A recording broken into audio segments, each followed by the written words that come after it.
Hello,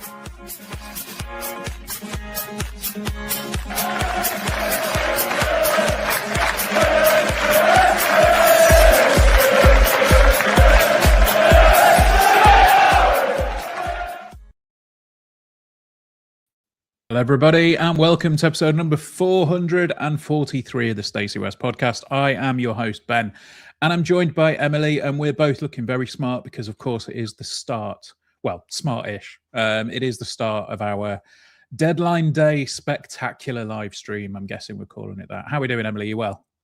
Yeah, I'm good, thank you. I mean, you look very smart. I look very uncomfortable in a ill-fitting man's shirt and a paper yellow tie, which was funny last time out, but I genuinely haven't got a yellow tie, and they are really hard to come by. They are not available in any of the charity shops in my locale. So the paper cardboard tie has had to make another appearance, and I was wrestling with this shirt because I'm sure, as many people do know, the buttons on men's and women's shirts are the other way around. So it took me a good 10 minutes to get my head around being able to do the buttons up. So in short, you look smart, you look great, and I'm sure everybody else on the Stacey West team does as well, whereas I just look a little bit uncomfortable, like nothing really fits properly. How are you? I'm all right, thank you. Yeah, I want a little bit of a moment just to blow my own a little bit, because I went to put this shirt on just before we came on, and I went, oh yeah, I'll put this shirt on because it was the same one that I wore on the last deadline day. It was a little bit tight last time I wore it, and I can get a massive chunk of the shirt in my fist right now when I put it on. So I felt very pleased with myself at that. So yeah. Fantastic, mate. Yeah, but other than that, yeah, I'm all right. I should probably just say something as well. I met a member of Parliament the other day, didn't I?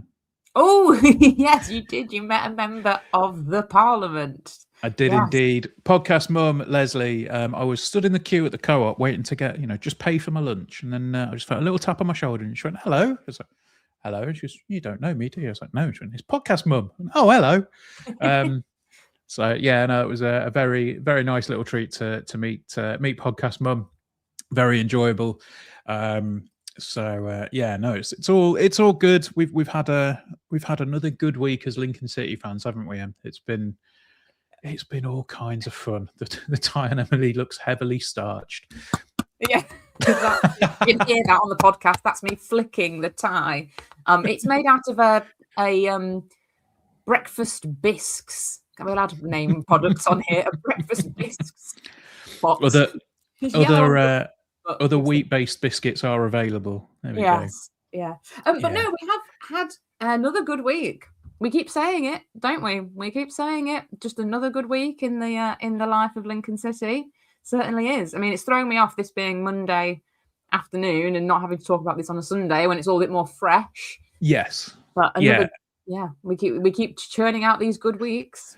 Absolutely. And going into Saturday's game away at Wigan, I think we were all relatively confident, but I think we all expected it to be quite a tight game, which it sounds, they sound a little bit like they counteract each other, don't they? It's, I'm feeling good, I'm feeling confident, but I know it's going to be difficult. And I think Wigan fans, obviously, at the moment, not particularly happy. They're in a bit of a bad spot. Ryan Lowe, obviously, at the moment, seems to be clinging on to his job every week. And yeah, I think had Ryan Lowe gone earlier in the week, I have a funny feeling that game may have been completely different on Saturday. But going into it, we lineup was announced, and yet again, I think third or fourth time in a row now, the lineup was completely unchanged for the Imps. The only thing that did change was the bench, and Eric Ring dropped out of the squad to make way for Ryan One, which was maybe a little bit of a surprise. But yeah, I mean, going into it, could we really see anything other than an unchanged lineup? No, I don't think we could really. There was no surprises really at all. And just kind of going back to what you were saying a moment ago, is that for me personally, it's hard to shake off the sort of prestige, I suppose, that comes with Wigan. All these big clubs, Huddersfield, Bolton, all Luton. It's hard to shake that off and actually think about where they are in the league. So when we're feeling confident and we know that we're a good team this season, it's still that awe, but they're a big club. And I can't personally let that totally go and just focus on the here and the now. It still lingers. So I think that's where a lot of that comes from. And I mentioned it on the podcast last time I was on, was that actually when we feel like, oh, these are going to be tough games against, big teams, they're looking up at us in second and are probably feeling worse than that. Yeah. It's worth remembering that. But no, in terms of the lineup, no surprises. I do think that the omission of Eric Ring on the bench is potentially an interesting one. I think it does raise a few questions about where Eric's future might be going at Lincoln City and what that looks like. Not suggesting anything's going to happen, particularly today. But just, his long-term future at the club, what does that look like now? He does seem to have fallen out of favour for whatever reason, which, we do sponsor Eric on the Stacey West, so it's a shame to see. I think it's a shame to see for lots of Lincoln City fans as well. I think Eric's a very likeable person, but I mean, I'm not writing him off, absolutely not. But I think it does just put a question mark over his position in the side. But in terms of the starting 11, yeah, no surprises at all. Obviously, Joe Taylor starting for Wigan, who we all know very well. And also maybe an interesting little nugget of information that Asamoah Jr. was playing, who was Derek Asamoah's son. Yeah, I did know, I did clock that, and I thought, oh, is that Derek's lad? And then sure enough, yeah, it is. And I think we're both maybe. I don't want to offend you in this one, but I think we might both be of a similar vintage where we will remember Derek Asamoah playing. Oh, yes. I can remember Derek Asamoah. Yes. There we go. Yeah, fast as lightning when he goes side to side, but didn't necessarily do too much going forward sometimes. No, I think in my analysis, I might come out with his son wasn't too dissimilar, to be fair. Yeah. But no, yeah, it was one of those names that did immediately flag up and go, oh yeah, I remember Derek Asamoah. Yeah, it's all right. Yeah. But yeah, so I mean, getting into the game, I thought the first 5-10 minutes or so, Wigan showed nothing. They showed absolutely nothing, and it felt to me like, okay, cool. Well, we're gonna come here and we won't have a problem. We didn't necessarily have to get out of third gear throughout the entire game, really. But, I think Sonny Bradley went relatively close within the first few minutes. Yep. I think header cross comes in and he just heads it onto the top of the net. And then the first real big chance of the game fell to Rob Street, set through by Jack Moylan, I think it was, wasn't it? And then he just curled the shot the wrong side of the post after the keeper came out and he just beat him there. But those early minutes, it definitely felt like, we're coming here to do a job. We can see that we're going to very, very low on confidence, and we just need to be professional about it and do what we need to do. Yeah, totally agree. Those first 10 minutes, I think we were in total control and we definitely had the better of it. You mentioned Sonny Bradley's chance. We had a couple of long throws in from Hamer that, always cause a few problems in the penalty area, don't they? The Rob Street shot as well. And I think that, what I noticed was that Wigan, they don't press. They weren't pressing us in that first half, really. At the back, our defenders and George Wickens had so much time on the ball to play it around, for George Wickens to kind of, place his kicks forward where he wanted them to go. There's absolutely no press at all. And we know that Joe Taylor can be a kind of terrier-like runner of a player. He's got that look about him, hasn't he? His socks rolled down to his ankles, and he's sort of short and stocky, so he's kind of running around. But no, there was none of that. We had all the time in the world, and yeah, at that point, it was just playing out how we hoped it would, based on all the kind of podcast discussions and previews and things like that we'd done beforehand, really. Yeah, and the thing is, when you look back at the Bradford game, for example, the Bradford game, we absolutely dominated from start to finish. Bradford with, I think, 2 shots in the entire game, and they both came in the second half. You know, we were. Well, Michael said it himself after his, after the game in his interview. We were absolutely electric against Bradford, and we came away with a 3-0 win. We didn't have to be electric against Wigan. And I think the difference is that, obviously, you know, in front of a home crowd, you want to put on a really good performance because it was a massive crowd, and you want to get people back and see, you know, get new supporters in that come back and you know, eventually become season ticket holders or whatever. But when you go away, you just have to do what you need to do to get the points. And I did see a few grumblings about, you know, oh, we're going defensive against that, or, you know, why aren't we turning the style on against Wigan like we did against Bradford? I think the truth is we didn't need to. You know, we were the game plan, and Michael said it in his interview afterwards.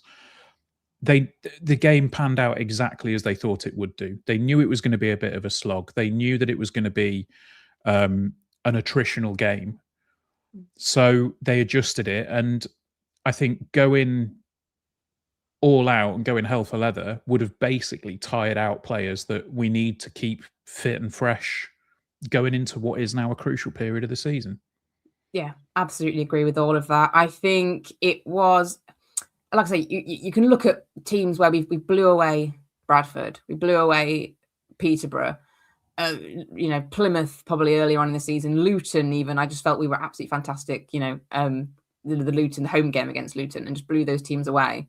But I am absolutely delighted with the game at the weekend. Absolutely delighted in, you know, equal measure as I was when we absolutely, you know, hammered those other teams and put in those kind of really flashy performances that kind of catch the eye and get the results that catch the attention. I was delighted with that result, with that performance. You're right. It's exactly what we needed to do. And I will have nobody say anything negative about it, quite frankly. Well, one thing that felt, you know, quite positive was that Wigan only really had a couple of chances in that first half. I think there was one that maybe stung Wicken's gloves as he tipped it over, but it was probably going over anyway. And then one moment which really stood out to me was a moment where Rico Hackett, who, let's be fair to him, has previously been a little bit critical of, I don't want to play wing back. I don't want to be a defensive player. Well, Rico, if you're going to continue to do things like that, I don't think you might have a choice in the matter, because Joe Taylor was set free by by the aforementioned Asamoah, who actually I thought he had a decent game, decent-ish. We can agree. Well, I mean, I have to be honest, I haven't looked at his stats specifically, but what I felt with him was that he had a lot of intent and kind of did a lot of running with the ball. A lot of the end product I felt was just not really there. Yeah, I think he had a decent game and a poor side. Yes. Yeah, we'll go with that. He stood out as a player that was involved a lot. Yes. Not sure he actually did a lot. Yeah, that makes sense. So yeah, I mean, he sets Joe Taylor free, and it was I think one of the moments in the first half, and one of the only real moments in the entire game where you think, oh, we might be in trouble here. And Rico Hackett tracks back alongside Joe Taylor, and puts him off to the point where Taylor rushes his shot and it goes out for a goal kick. And I just thought that was absolutely superb defensive play from Rico Hackett, which is something that, you know, we've not really had to say all that much over the past couple of seasons, because he has been getting forward a lot more. But I just thought that was a moment that epitomised where the squad probably are, you know, in terms of the mindset and the mentality. Yeah, I think that's a really good point, that mindset and mentality, because you have to want to put in that effort, don't you? You really have to want to do it.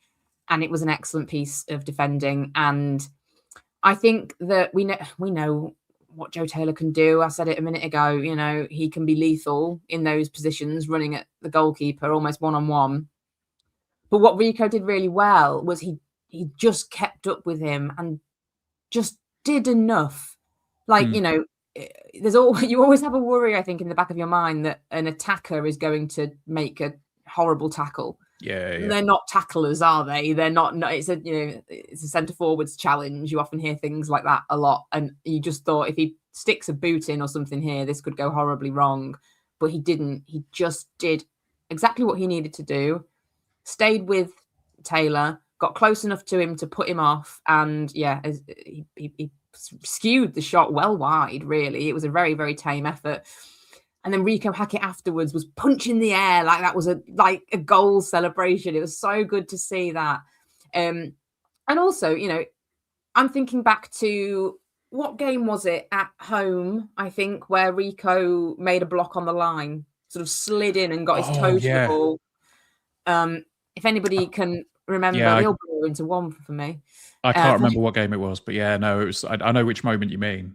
Yeah, just shows that his growth within the game, that we can talk about two massive defensive moments for Rico. And I was trying to keep my eye out for the rest of the game to be like, was that a plan? Was the plan to have Cardiff at home? That was it. Thank you. People that can remember it much better than me. Was the plan to have Rico as that last man, so to speak? If they do get a break, he's the one that can keep up with Joe Taylor. But they didn't have another opportunity like that for me to see if it was going to happen again. But it did feel planned, can I say? That does feel, if anyone's going to keep up with him, probably Rico. Yeah. Really, pace-wise. So it did feel planned, which again, I just think goes towards the meticulousness of Skabala and the plan and adapting for who we're playing against, you know. Yeah. Brilliant piece of defending. Absolutely was. And then the thing is, with games like this, they are either defined by a moment of absolute quality or a moment of sheer luck. And I think the moment of absolute quality came with Jack Moylan's goal, because all the way through from Conor McGrandles picks the ball up and he plays the ball at the perfect time. Jack Moylan just jinks inside, takes two players completely out of the game, nudges forward, and then just, you know, chips it over Sam Tickle. What more is there to say about Jack Moylan at the minute? Because that's his fourth goal in 3 games. The man is on fire, and it goes to show that earlier on in the season, when we were kind of crying out for that creative spark, and then I think there was, you know, we were saying, oh, you know, we're pinning a lot on Jack Moylan, and, you know, are we going to be asking too much when he comes back into the squad? For him to pull out a moment like that after he's had, you know, 3 other goals in the past 2 games, it was just brilliant. And at that point, as soon as that ball goes in the back of the net, admittedly, yes, via being sort of semi-bundled in on the line by a defender. I mean, it was going in. It's his goal all day long. But as soon as that goal goes in, you think that's it. That's game over. Because Wigan weren't offering enough to come back in and get anything from the game. Yeah, completely. I mean, there aren't enough superlatives to talk about Jack Moylan at the moment. He's just excellent. He's just in excellent form at the moment. His confidence must be sky high. There were a few occasions on Saturday where he picked up the ball and ran with it and took on a few defenders and, you know, sort of jinked around them. And, you know, they don't all come off, do they? You know, you get tackled kind of late on or whatever else. But he did that a few times. So he's clearly got the confidence in him and the ability, you know, to get so far with that. I can't speak highly enough of him at the moment. I just think he's key. Isn't he just really key in everything that we do at the moment? You know, we know how great Ben House is and how much of a miss we all knew he would be when he got injured. But you don't drop Jack to bring Ben back in now, do you? You don't. So, it's another kind of selection headache, I suppose. That's a good one. But yeah, it was a fantastic goal. He like I say, jinked around a couple of defenders, took it one way, took it the other, and then to have the composure to chip the keeper as well. Yeah, really good. A really, really good goal. And yeah, the fact that we've said that, what, 2 or 3 times of those 4 goals that he's had, his goal at the his goal against Bradford was just an absolute rocket. And you just think, how is he continuing to do this week in, week out? And hopefully he can do, because like you say, at the moment he feels absolutely key. Interesting that you mentioned that he's keeping Ben House outside, and you can't see Ben House getting back in. I think the fact that Ben House and Tom Bayliss got injured at the same time, and we both had replacement options coming in the form of Jack Moylan and Ivan Varfolomiev, just fantastic. Like, they've both been excellent, to the point of I can't see Tom Bayliss getting back into the side anytime soon to start. And Ben House, he's an option, isn't he? It's that you don't necessarily think, before he was one of the first names on the team sheet, and now it's like, well, he's a good option to bring on, but you can't drop Jack Moylan at the minute. It's mad. I wouldn't.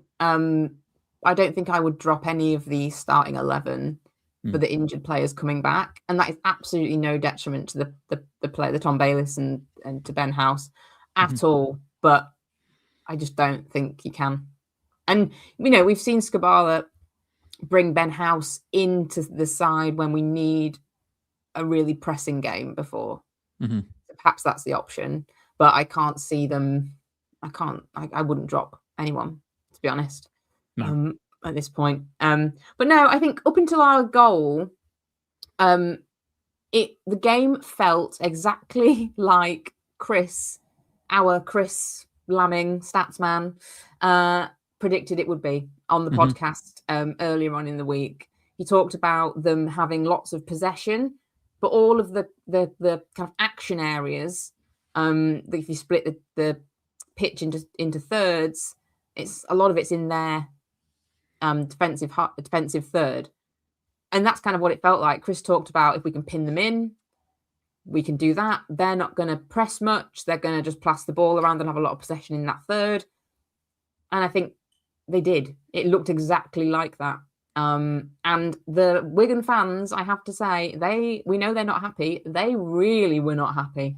Oh no! Oh, they were not happy. There was all sorts of booing and chanting and calling for managers' heads. So not a happy camp at Wigan. No, absolutely not. I mean, there was one more chance just before the end of the half for us. Rico Hackett had a bit of a semi-speculative one from the edge of the area on his weak foot. Essentially made it to be, it was a relatively straightforward save for the keeper. But yeah, I think half-time going in, I couldn't really see anything changing too much, to be honest. It just felt like, okay, we're in front. They're not offering as much as I didn't really expect them to offer too much, but they offered even less than that. You could tell that they were in a slump. Their heads were down. Fans were getting on the back. And then Wigan came out in the second half, and they did have a bit more of it, but it still felt quite an attritional game. They didn't really offer too much. And I said earlier, it'd take a moment of luck or quality to win the game. I mean, Owen Moxon looked like he might have been the one to provide that spark of quality. He had one shot that went over the bar, and then we had the luck because he had a pretty stinging drive, and Adam Reach finds himself on the line to clear it. Now, whether you want to class that as luck or just good planning, who knows? But yeah, felt like the only moment, really, didn't it? Yeah, it did. I think Wigan, they started to press us a little bit more in that half. So spoke about how there was no press really from them in the first half. They did start to put a bit of pressure on us in the second. So you could see Joe Taylor running in on Wickens when he was going to take his kicks and things like that. So they did step up a bit more in that regard. They brought on a sub at halftime. They brought on Hungbo, who I've written in my notes, all huff and no puff. I felt like he was another one. He was another player that ran about a lot, looked lively, was involved quite a lot in the second half, but I think more often than not gave the ball, or looked like he gave the ball away, sort of fell over his own feet, put a cross into the kind of, was cleared by the first man, all that kind of stuff. And if he was any good, he'd be in their starting 11, wouldn't he? So he wasn't much. I don't think he was much of a threat at all. But yeah, the clearance from Adam Reach was another just excellent defensive moment for us in that game. They caught us on the break in that moment. After I think we'd had a set piece, they cleared it quickly, broke downfield, and George Wickens was beaten. He was going to get nowhere near that. He was beaten, and it was Adam Reach on the line with sort of a flick, kind of a back flick kind of clearance on it. And, we talk so much about Adam Reach's scoring screamers and, all that kind of stuff, and the kind of the composure and the quality. But let's not forget those defensive attributes as well that he does bring, that positional, to know to be there. You have to know to be there to make that kind of a block. And it's as important as a goal, isn't it? A block like that. Yeah, absolutely. But that then kind of paid, I think, to Wigan's attacking intent. They didn't really offer too much after that. And realistically, that was, I mean, I said it felt like game over at 1-0, and it didn't feel like it was going to, that was going to change in the negative for us. I think we came a little bit close with a shot late on. I mean, I've skipped over a few of my notes here, but we did replace almost like for like, the only one being Ben House. Sorry, Freddie Draper going off for Riley Towler. That was the only one, and that's where you kind of think, all right, we've got this in the bag. Let's just shore it up, and we'll be fine. But I mean, the players that were coming on, Ben House comes on, Don Jeffries comes on, Riley Towler comes on, Alfie Lloyd comes on, Tom Bayliss comes on. These are players that would probably, you wouldn't argue if they were starting. Alfie Lloyd, the jury's out at the moment because we haven't seen too much of him, but the rest of them, you wouldn't argue too much if they're in your starting 11. And it feels like that, there is a real element of strength and depth at the moment, which we've maybe not had before to this level. Like, obviously we've had strength and depth, but we've got real quality on the bench that we can bring on to replace players when we need to. But yeah, the final chance really fell to Dom Jeffries. I think Riley Towler made an excellent run down the wing, plays it through to Ben House, who puts a cross in, and Jeffries just kind of gets bundled into it with a defender and prods it wide. And that was the only moment where you think, okay, the scoreline could probably change.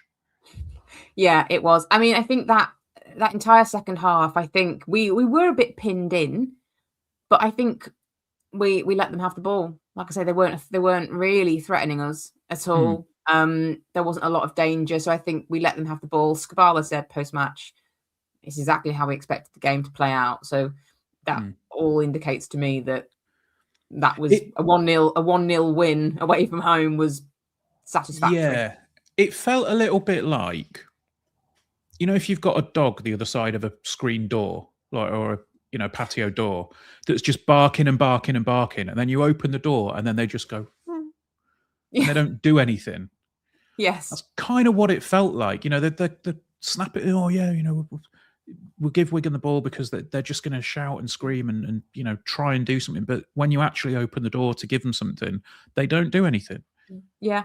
And I think as well, we had opportunities to break forward in that half.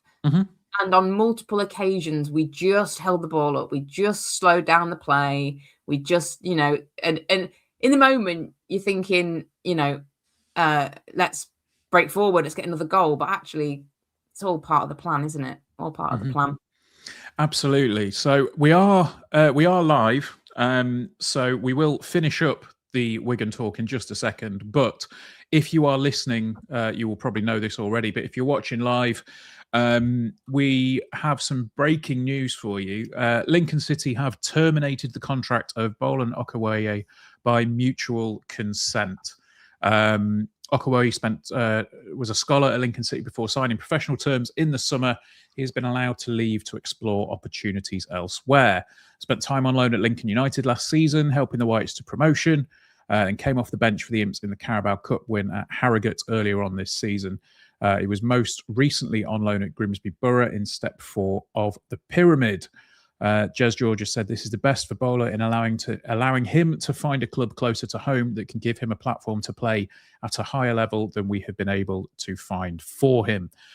He has some outstanding physical attributes, but we do not see him progressing into our first team, and therefore it's better for him to move on now rather than staying to the end of the season without a realistic future pathway. So there we go. Bowler Rockaway leaves the Imps. I think that is primarily to do with the number of clubs that he's been at, and if he stayed with us, then he wouldn't be able to sign for another one in the window. So good luck to Bowler in the future, and obviously, he hopefully goes on to have a career as a professional footballer, which he will probably deserve. So there will be, I think there will be a piece on the Stacey West. I can see Charlie in the green room at the moment. Give me the thumbs up. So there will be something on the site about now around that for Bowler. So right, let's come back to where were we? Let's just come back. I mean, we were basically near the end of the game. I mean, we've just touched on Dom Jeffries with his effort. I mean, ultimately, the game was never going to be a classic, was it? It wasn't going to be the perfect advert for free-flowing football in League One, or however you wanted to look at it. The two teams at the bottom of the possession table, Wigan in 23rd, us in 24th. It just felt like, oh, okay, we know exactly what we're going to get, and that is what we got. But we said this after the Burton game. Winning ugly is just as important as putting on champagne football against Bradford. We've done it against Burton, we've done it against Wigan. I think Wigan have got better players than Burton, but they're obviously in a massive slump. And as I said earlier, I think if Ryan Lowe wasn't in charge on Saturday, it would have been a different game altogether. I think we've spoken about it on the podcast before, haven't we, about the right time to play teams. I think we played Peterborough at the right time because Fergie was still in charge. This felt like the perfect time to play Wigan. Yeah, I think it was. I think a change, you have the new manager bounce, don't you, and things like that, which impact stuff, but they didn't look good. They didn't look good. They just offered nothing, really, to be honest. And right at the very end, they had a corner really late on, and they sent the goalkeeper up, which I just thought is a real sign of kind of how desperate they are to get something, in a game like that, to send the goalkeeper up. Mr. Tickle, which is always amusing. We've made the jokes. He shouldn't be allowed in goal with those arms, but look, it's always very funny. I have a few quick stats. Can I show off that I've researched some stats? You can.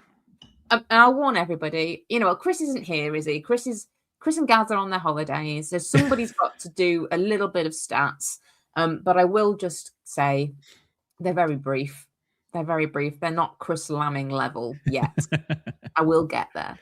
But I think it just demonstrated the kind of how the game played out, really. So first half, looking at the possession stats, it was much more even. We did have less possession than them with 42%, but it was a much more of an even kind of balance of the game. Wigan's XG in that half was only 0.2, so very low there. And then in the second half, as we said, we got pinned in, we let them have the ball. Their possession then went up to 70%.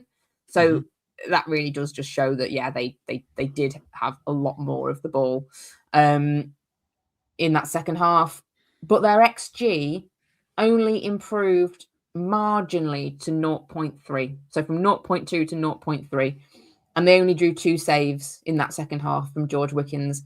So I think that really does show the swing in the amount of time they had the ball, but it didn't actually, it led to 0.1 XG improvement. So it just really demonstrates to me that despite having more of the ball, they didn't do anything with it, which is exactly what we saw when we were watching the game. And you look at the stats and it says the exact same thing. And just to bring in our XG, despite having much less possession in that second half, our XG was very, very consistent, pretty much identical in the first and second half, with the first half being 0.44 and the second half being 0.43. I think all of those numbers in XG suggest that it wasn't a scintillating game packed with action. No. But we remained at like a consistent level despite losing a lot of the possession. They gained a lot of possession and nothing much really happened. So there we go. Stats. That's number one. That is number one, which is what Chris and Barry will be saying probably in Cologne or wherever they are at the moment. That is number one. Absolutely. Right. So we are going to take a little bit of a break. As it currently stands, we have got over 160 people watching us live, and there are an absolute ton of comments. So we'll go through some of those if you're watching live on YouTube or Facebook.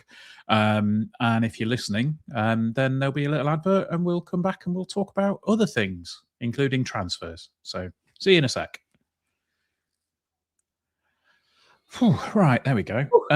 I have been reliably informed by my good lady wife that my TV might have been distracting for people because I've currently got Sky Sports News on just in case there's anything that comes up. And then I happened to catch a glimpse of it, and they were at an ice rink with loads of blooming lasers and flashing lights going everywhere, which I was like, that could be quite distracting. So I do apologise.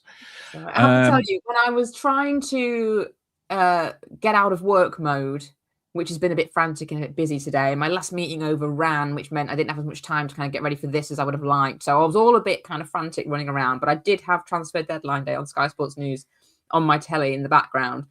And what doesn't help when you're feeling a bit frantic and you're trying to get things finished is the dum da da dum dum dum dum dum dum music, because I was just like felt so under pressure by their clock was ticking down. They've got milliseconds on that clock, which I feel is unnecessary. You are right. That is more than a bit unnecessary. Right, let's see who we've got in. We have got tons of people in. Steve Banks, Perth Imp is in. We've got TFSG Imp, Susie Treobar, Catherine Impey here. Let's have a look. Mr. Barton's in, as always. Ollie is in. David Ward is in. Andy Devon Imp is in. Paul is in. PLG Spooky. Lewis just confirmed Dundee. David Larder is in. MK Spokes is in. Steve Jollins is in. Jongo Fett is in. MK Spokes again says hi. Let's have a look. Dom is in. The wife is in. Who else have we got? We've just got so many people. Flossie is in. We've got a Lederhosen on. I haven't. No, that's for the After Dark stream. That is definitely not happening. Dave Tuplin's in. Better late than never. I'm just getting slightly overwhelmed at how many comments we've got. It's ridiculous. Podcast Mum is in. Beverly looking good. Unnerving how many people have finished work early for this. People finished work early, yes. Oh, wow. Yeah. Yeah, Podcast Auntie is in. In the comments. Podcast Auntie is in. Let's have a look. Mr. Keneally is in. Happy Yellow Tie Day. Lynn Barry says hi, Podcast Mum. They're all in. Joe Priestley is in. Jacob's in. Loving the tie, Emily. That's all good. Matt Povey is in. Johnny D's in. Where are we? Honestly, this is crazy. Stu says I'm sure you're all happy I can stop mentioning Paul Mullin now. Yes, we are. Yes, we are. Christopher Bell's in. Conor McGrandle's enthusiast is in, who is a very active proponent in the Stacey West Discord. Get yourself involved on Patreon.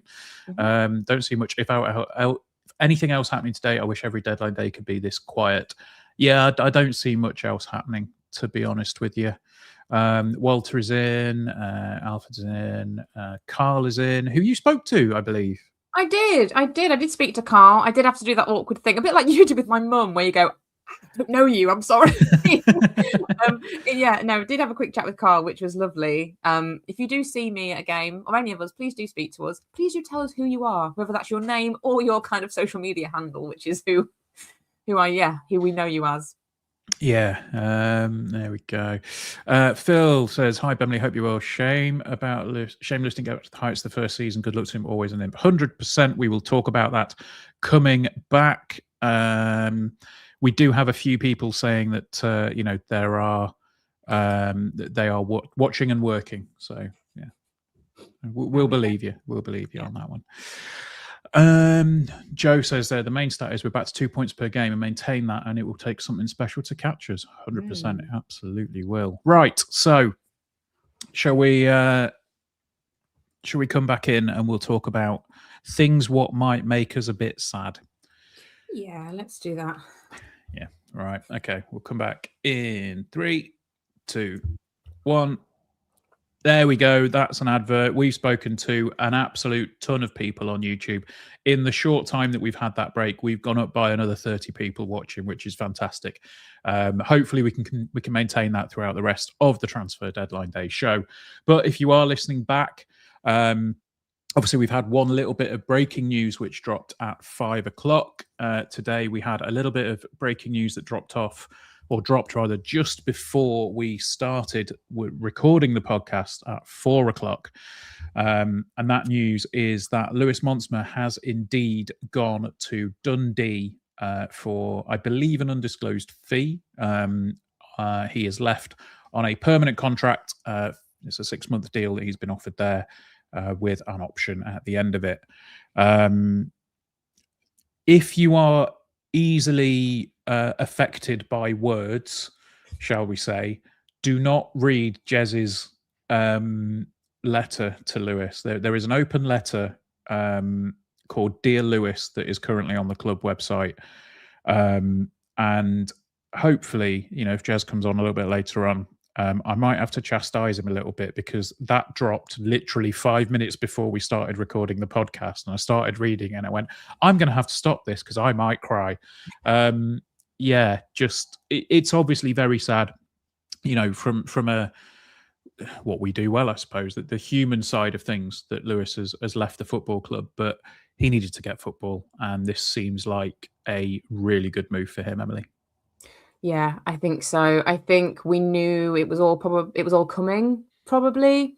Mm-hmm. Doesn't take away the sentimentality attached to it, and we are sensitive souls, aren't we, me and you, Ben? So it struck a nerve, that open letter. It was very open, very heartfelt, very honest, very personal, and it kind of is a really nice way. It's a nice metaphor for our kind of relationship with Lewis as a club, I think, throughout his time with us, supporting him through those injuries and kind of committing to be there for him. It's a very kind of personal and honest, and it's got integrity to it, mm-hmm. And I think that kind of comes across. So I think that that's a really nice move from the club to publish something like that.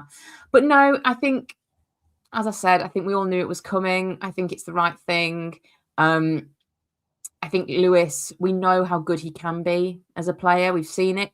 Thought he had a really good game against Chelsea earlier on in the season, mm-hmm. Really. I thought he was excellent in that game and hit the post, didn't he, really early on, which would have been just insane if that had gone in. But then we haven't really seen him since he made an appearance against Salford, and, he's been kind of put in the limelight, shall we say, for the goal that we conceded in that game. We haven't really seen him since. I think, you look at all of our defensive options now, particularly as we've brought in Deji as well. I think, unfortunately for Lewis, the standard is just a little bit higher. And it's difficult coming back from injury to try and get yourself fit, try and get yourself match fit, back in the squad. And when we talk about players like Tom Bayliss and Ben House, the difficulty they're going to have to get back into the squad, into the starting 11. And just, you think of Lewis in his position, you can't ease him in against the kind of defenders that we've got in our squad at the moment. So sort of just not worked out, sadly, because of these injuries, which can't be helped. It's no fault of Lewis. It's no fault of the club. If anything, we've been there for him throughout it. And I wish him well. I wish him well. He's, I think he created a bit of a noise when he joined because he was a former model. And that kind of was a bit like, ooh, a former model, and he plays at the back. So he's not, the big Sonny Bradley, Michael Bostwick type, hairy, bearded, tattoo, whatever. He's sort of he's model. It was a completely different kind of picture for us. And yeah, so I wish him all the best. I hope it all works out for him. I hope he does get back to match fitness and puts all the kind of injury worries and those kind of things behind him, really. But no, big thank you to Lewis. I think he's been with us for such a long time. It does feel like part of the furniture, even though we've not seen him play so much as we would have liked. We know that his presence has been there. He's never been forgotten. Yeah, I think that's the thing, isn't it? And there is a comment that says, I think that this might be a bit over the top. I don't necessarily think it is over the top. We've got a player that I think he's possibly the longest serving player at the club, apart from maybe Jacko, that's currently contracted.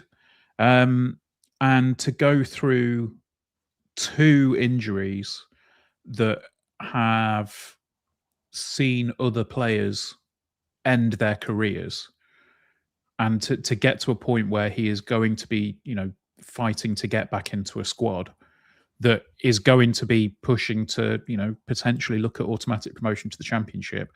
I think that just shows a tremendous strength in character for Lewis to get back anywhere near the first 11. And the fact that he was given a start against Chelsea and, like you said, nearly scores within the first couple of minutes, it goes back to being a testament to the club yet again about doing the right thing by the person. Obviously, we saw it when the club extended Lewis's deal when he was out recovering from an injury. We've seen it with James Collins recently as well. And yeah, I think it feels like Lewis might have also been the start of that. We're looking in different markets. He was the first kind of, he was the first kind of example of a player where we were looking in different places. We're not just fishing in the non-league ponds over here. We're looking at, the second division in the Netherlands, for example, or, we're looking at someone in Sweden, or, Ivan from, it's just, it feels like he was almost the first toe in the water, I guess, of looking for somewhere different to fish for. So yeah, it's a shame, and I am really sad to see Lewis go from a personal point of view. But from a footballing point of view, I think there's a lot more that is. It just feels a little bit beyond him. To reach. I was gonna say I agree with you in that I don't think it's OTT. I think it's nice. I think it's nice, and I think there's more to it than just his playing time and his game time. It is the fact that we have stood by him and gone, we're going to be here for you when you need us. And now he's got back on his feet. We can let him go and pursue what he needs to pursue. And you've got to look at it. Football is a very weird industry, if you want to call it an industry. If I'd worked in my job for 5 years and I was going to leave, I'd expect my boss to say something nice about me. Well, I hope they would anyway. I expect them to say something nice about me, about, you've contributed this, you've done this, it was great. Football is so fast moving. You forget about that. You forget that it's people employed for their living. Lewis couldn't play. And we could have just said, we're not renewing your contract, you can't play, all that kind of stuff. And we didn't. We didn't. We saw the person behind it. And I also feel like, with exactly what you were saying about it being the first example of us looking in those different markets, it also kind of, it feels, to me anyway, like it's symbolizing almost the end of an era. Yeah. The end of, we've moved on so much in recent years. And Lewis is one of the last of the kind of old guard, if it's okay to call them that. Mm. And, we're looking forward now. We're looking in a slightly different direction. We're looking at it in a different way. And it just feels like a little bit of an end of an era. And I think it's worth acknowledging that. So, yeah. All the best for Lewis. Yeah, no, 100%. I'm in full agreement. It is also worth pointing out that he, with him going to Dundee, he will be playing alongside Ethan Hamilton again. So that's nice little reunion for him up there. So he's not completely on his own up there. So yeah, no, genuinely all the best to Lewis. I think it just goes without saying, doesn't it? Really. Right. So let me just pull my notes up because I've got messages coming in all over the place at the moment. Where are we? So yes. Right. 12 games unbeaten. We've got Plymouth away at the weekend. We know it's not going to last forever, but this run, are we starting to believe, Emily? We've still got a game in hand over Bolton, and we're still a few points ahead of them. Yeah, I'm starting to believe. I'm waiting for us to do our re-predictions podcast so I can really reaffirm it. Sod it, do it now. Well, okay, right, okay. Oh God, right, okay. Well. With not having much time to prepare for this, other than just thinking about it in my own head, I was going to. Chris has already said second, so. Well, I was going to come on a re-prediction and saying we'd finish top. Oh, that's bold. Wow. Okay. Well, we'll have to. I've gone mental, like Charlie did when he said we'd beat Peterborough by whatever, and like what you did when you said we'd beat. I've gone a bit mental. I mean, look. It feels ambitious, but we're only 2 points off Cardiff. We've still got to play Cardiff. And it was Burton, wasn't it, at the weekend? They got a draw against Burton. Yep. We scrambled a win out of that fixture. I don't know. No, it's just based on nothing more than pure faith, to be honest. It just has a feel of we just keep defying the odds and defying what we think that's going to be a tough game. No, we can't expect to get much from that. And we win 3-0 or whatever, it's so. The thing is, out there. When you say that, I just think if we look after ourselves, we win the league. Yeah. And that's terrifying. Mm. I think it's still a bold prediction. I think the question came up in the Discord, and I think it's just been asked as well in here. And I'm running out of. There we go. Gerard says, "Do you think we can equal that 17-game unbeaten run? Currently on 12." Maybe come back to me after the Cardiff game, actually. Where are we going to finish then? Top us, because that'll be a massive. Yeah, I mean, look, we 1, 2, 3. Well, the 17-game unbeaten run. If we were to go to 17 games, the 17th game in that run is the game before the Cardiff game, Emily. So we can't really use that as a benchmark. But look, we've got Plymouth on Saturday, then the following week we've got Bolton. Bolton to me feels like the really big game in the next month. But then March is tough. We say that every month, though. We do. We do, but if we're looking at March as a big month, I think our game in hand over Bolton is in March. Yeah. So in terms of believing, come back to me when we've got level games against Bolton. If we're still ahead, then I'll start to believe. That's when it will really set in. Right now, I'm just a bit giddy about it. But yeah, when we get to that point, when we're level on games but head on points, that's when I'll really start to believe. But the thing about this, and the reason I brought this up, I believe it's this week that the games are chosen for the next round of TV or televised fixtures. As it currently stands, our game against Cardiff is going to be first v second. And if the points are the same, if we win, we could overtake them. I would be absolutely flabbergasted if that game is not selected for TV. Yeah. So for those of you that are going, it would probably be worth bearing that one in mind, because if Sky have any sense whatsoever, bear in mind that they need to pick the games now.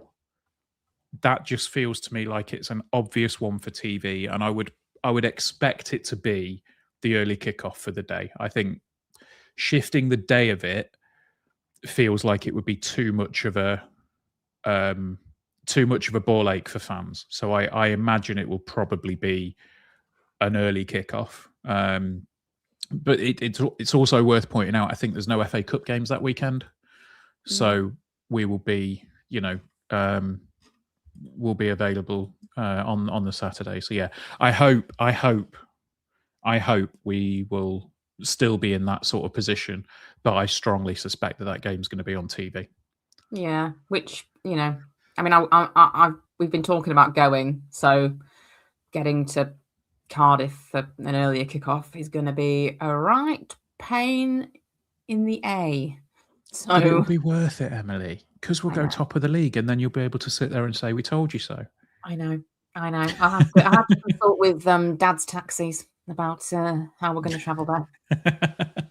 But obviously, there are some big games coming up as well. Northampton on the 17th, I think it is. Tuesday night game.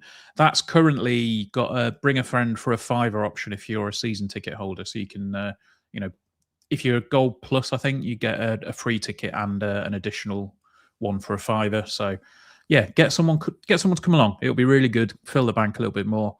But that's about that. And I think that is more or less all of the notes that I have. In terms of transfer deadline day, we're not seeing anything else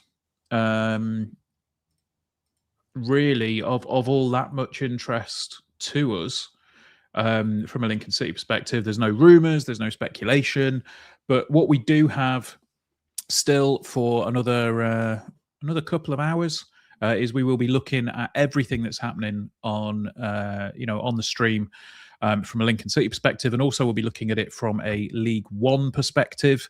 We'll be looking at the top sixes transfers and seeing how we think they've done. We'll also be looking at how we think we've done, and if there are any areas that we might struggle with. Don't think there are, to be brutally honest with you. But probably the things that we're really looking forward to. We've got 2 exclusive interviews lined up tonight. So if you're listening, back, then we will probably separate these up and stick them on YouTube as well. So go back and check. But Emily got to sit down and have a chat with Adam Reach, didn't you? I did. I got to speak to Reachy, not Rach, which we sometimes get mixed up with in our Stays West group chat. There's often autocorrect, and we end up talking about Reach and Rach. It gets mixed up. But I sat down and had a little chat with Adam Reach, which was great. Really good to talk to him. Seems a really good guy. Gives off kind of really just nice chap vibes, nice young man kind of vibes, which is great. Really easy to talk to. And yeah, we had a good chat. Yep, absolutely. So get yourself, stick around if you're watching live, because that's going to be coming up very soon. If you are listening back, then get yourself onto YouTube and check that one out. And then, of course, because it's deadline day, we're looking at around 7 p.m. After the window gently closes shut for the Imps tonight. We're not slamming it shut. We're just gently closing it. Yeah, we've got a soft close. Like those posh kitchen cupboards. Yeah. Yeah, we've got soft close kitchen cupboards now. It's great. But yeah, the window will be gently closing at around 7 p.m. And as a result of that, Jez is going to come on. So we're going to have a good old chat with Jez about the window and anything else that people might have an interest in. So if you do have any questions and we think that they might be all right, no, why didn't you sign X, Y, and Z? Then we'll see what we can do and see if we can throw them in. If there's anything that's good. Is there anything else, Emily, that you want to go over? No, not really. I think we've got plenty coming up over the next few hours, so please do stay tuned. I think this feels like a really positive, and we'll come on to all the transfer stuff, won't we? It just feels like a positive transfer window for us. Actually, do you know what? I'll save what I was going to say for when we get onto the hour transfer window review. Okay, fair enough. Little tease there. I nearly started going off on something, but stay tuned if you want to hear what I've got to say.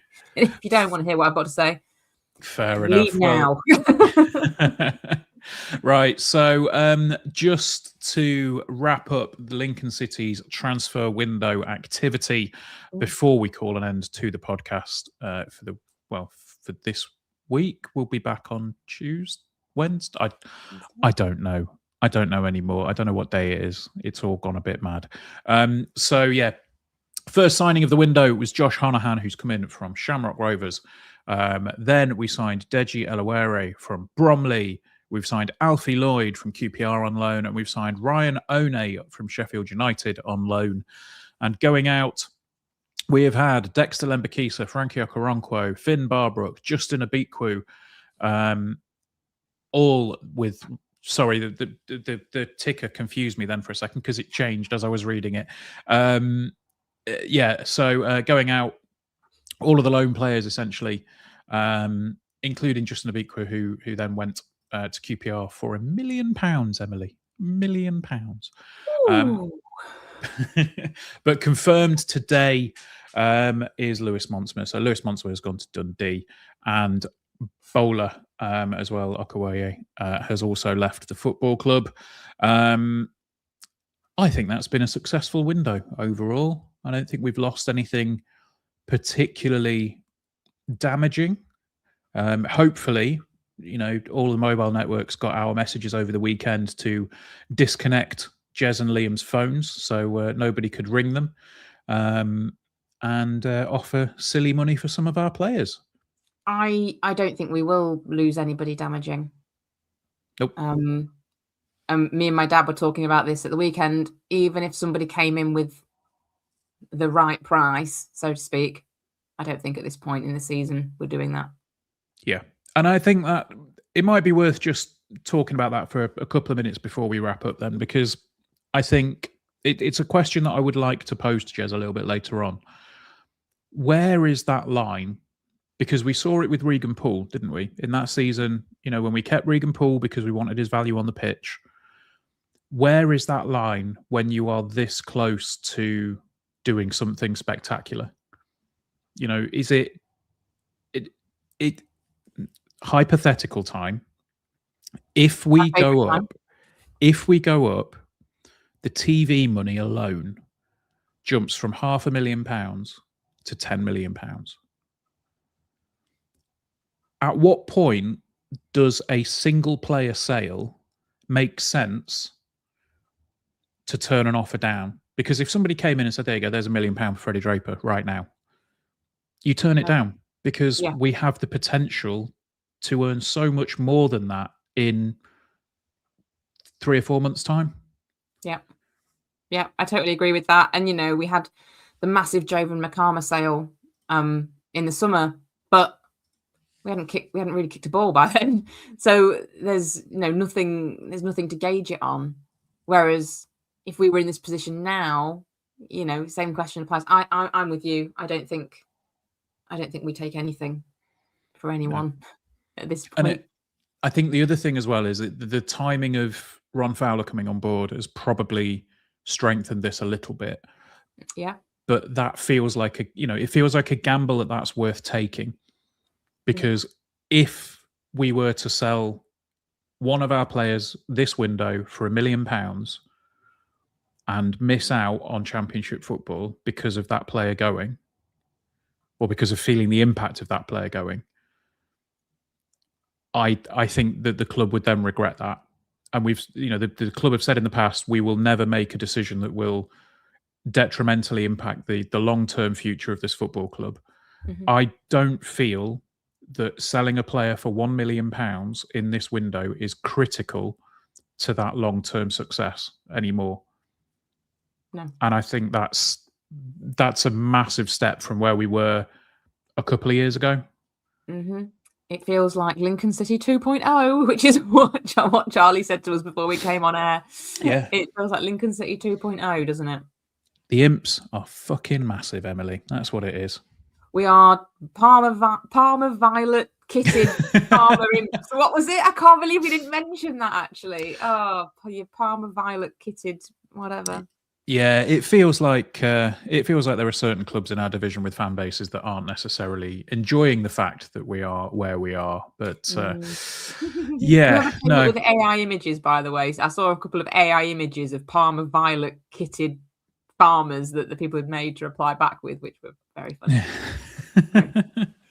Anyway, look, thank you for joining us on the podcast.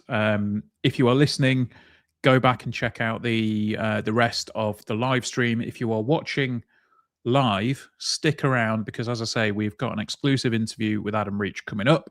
We also will be chatting to Jez live at the end of the window. And in between then, we have a fantastic couple of bits of analysis on not only the Lincoln City's transfer window, but also the top six and seeing where they may be able to strengthen or where they have strengthened and how big a threat they will be. So, right. Well, it's time for everybody to say along out loud in unison, Emily.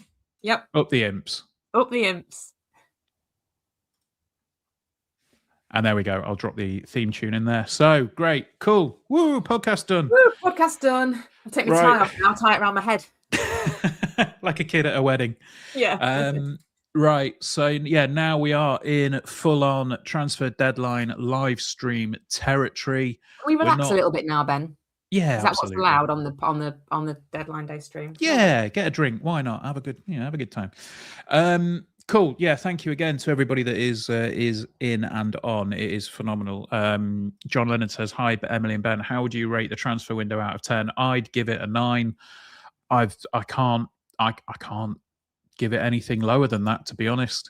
It's a 9 or it's a 10. I mean, the only way it could be a 10 is if we'd signed it, Erling Haaland for a free on 200 quid a week, but that's never going to happen. No, I agree. I'd give it a solid 9. I think we've done what we've needed to do, and not sold any. Well, there's still time, but I'm sure it'll be a 9. Well, we do know that the Jovan Makama deal came together very quickly, but I don't think it's going to come as quickly as an hour and a half. I'm saying that, and I don't want anything to change in that one. But yeah, bear with me, Charlie. I'm going to need you to do something for me. There we go. That is across to Charlie. Right. So. Yeah, I think we're looking pretty good at the minute. So shall we give ourselves a little bit of a break, and we will play your interview with Adam Reach. Yeah, shall I intro it?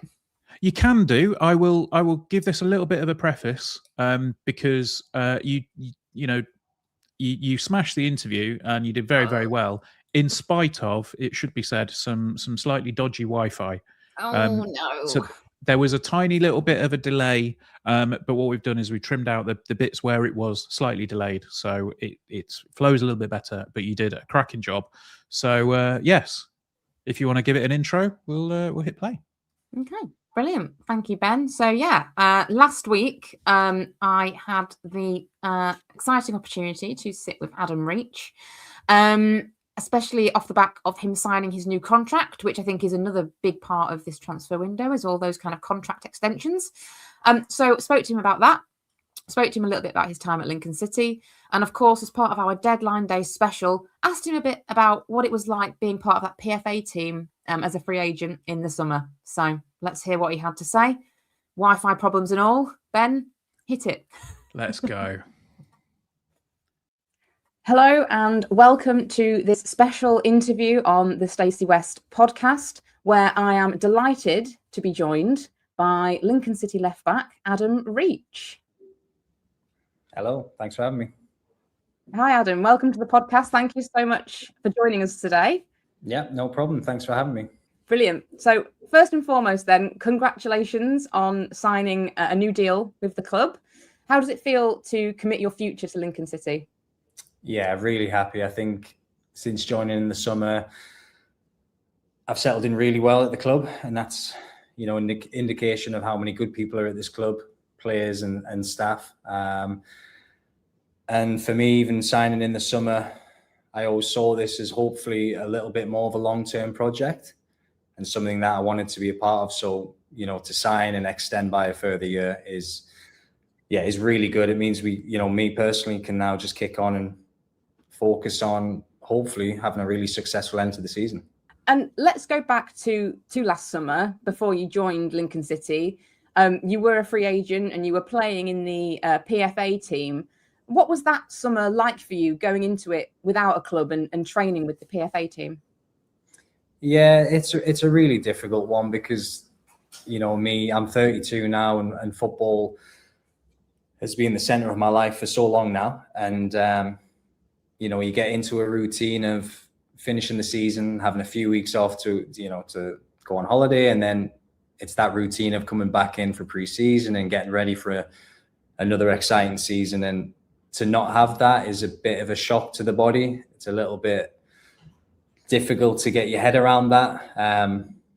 But what the PFA does with the training camp is it's so important for players like myself who were free agents. And you know, you have that training to keep yourself fit, and you're keeping your name out there in the ether, really, for clubs to take a look at you. And I don't think I would have signed here if I hadn't gone to that training camp. So it's a really important tool for players to use, and really, really pleased with how it went in the end because I've signed for Lincoln City. And of course, while you were a free agent, I'm sure you wanted to make the right decision in picking the right club for you as well. What was it about Lincoln City that you felt suited you the most? I think the project and the positive journey that the club are on. I think both on the field and off the field. I think, like I say, they're on a really positive journey, and that's something that I wanted to be a part of.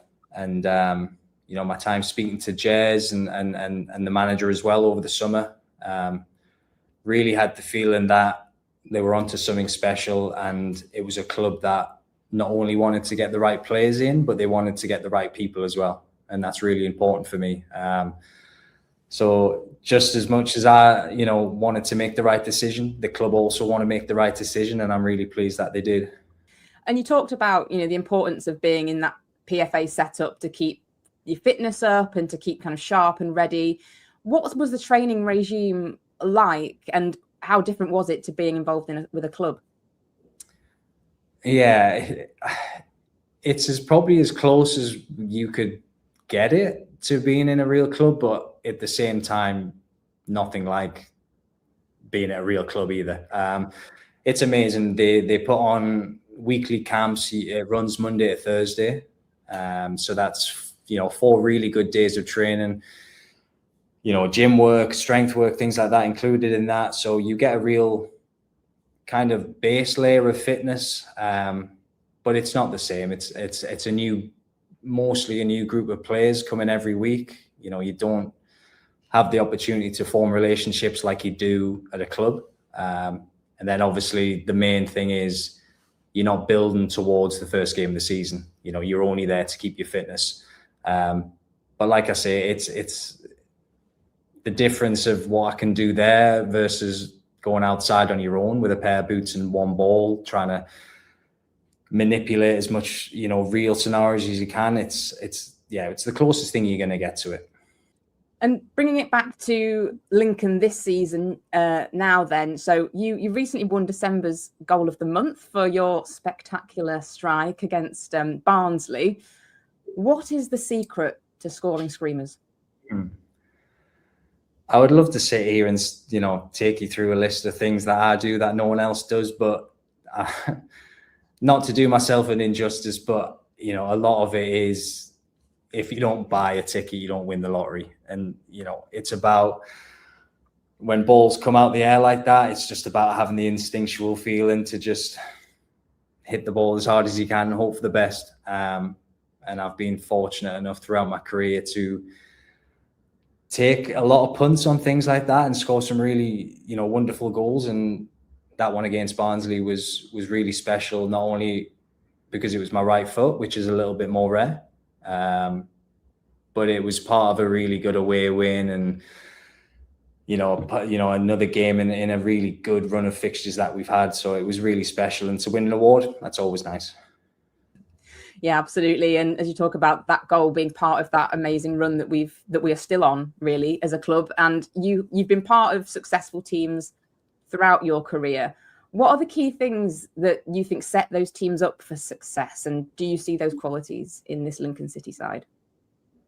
Yeah, I think we have those qualities in abundance, really. I think you can talk about technical and tactical things, but I think the most important thing is the people that you have inside the dressing room, whether that's players and coaching staff as well, because the season in the EFL it's such a long slog, especially over the festive period, which we've come out the back of with a lot of points, which is really good. And I think the key is to take one game at a time, not get too ahead of yourself. All the classic cliches that players and managers come out with in press conferences, but it's true. We know there's going to be ups and downs from now to the start of May. We know we're probably going to lose some games, but that it's not so much about the losing, it's about how we react. And I think one thing you can see in our dressing room is we have really good people. We have really experienced lads who have experienced promotions in all the leagues throughout the pyramid. We have some really hungry young players who want to be part of a promotion. And I think ultimately that gets you over the line. It's how you react to the knockbacks and how you dust yourself down and keep that togetherness in the group. And I think we have that. Brilliant. Fantastic. I've got some quick fire questions lined up for you, if that's okay, just to throw at you and kind of get your instant. So the first one is, you played in a number of positions across your career, but what is your favourite? Oh, I should say left back because that's where I'm playing now, but it isn't. I would say right wing. I used to love cutting inside and scoring goals with my left foot.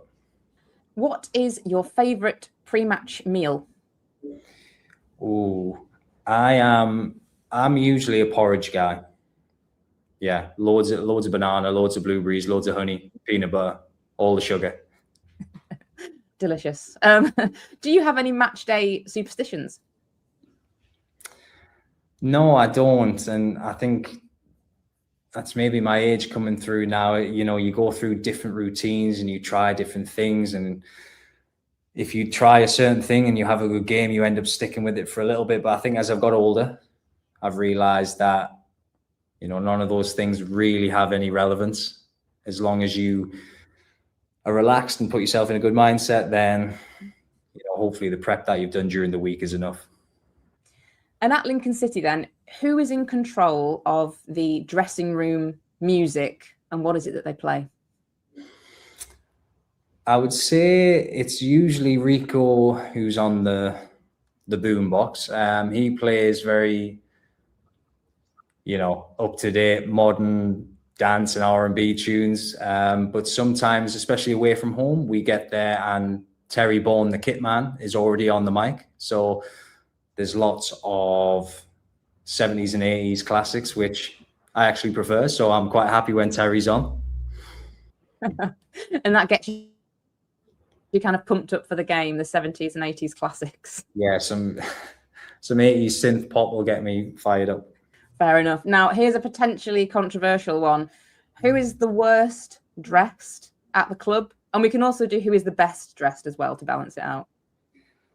Yeah, that's a hard one in football clubs because sometimes I get the mickey taken out of me because I come in like a shirt and jeans, and for some people that's crazy. Whereas most people wear like a grey tracksuit, which I don't think is the most stylish. So I would say the worst dressed, and I'm going to say him because I know he can take a joke, is probably Ben House.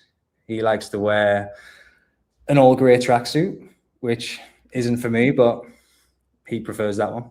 And then finally, my last question is, would you rather score a 30-yard screamer or a hat-trick of tap-ins?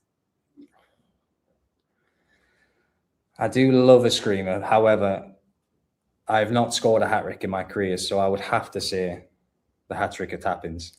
Brilliant. Well, hopefully we will see that at some point this season or even the next. So, Adam, thank you so much again for joining us. And once again, congratulations on that contract. Thank you very much. And thanks for having me. It's been a pleasure. Can't wait to see you. Thank you very much. And there we go. That was the interview with Adam Reach. Emily's looking very. You're looking a bit bashful there, Emily.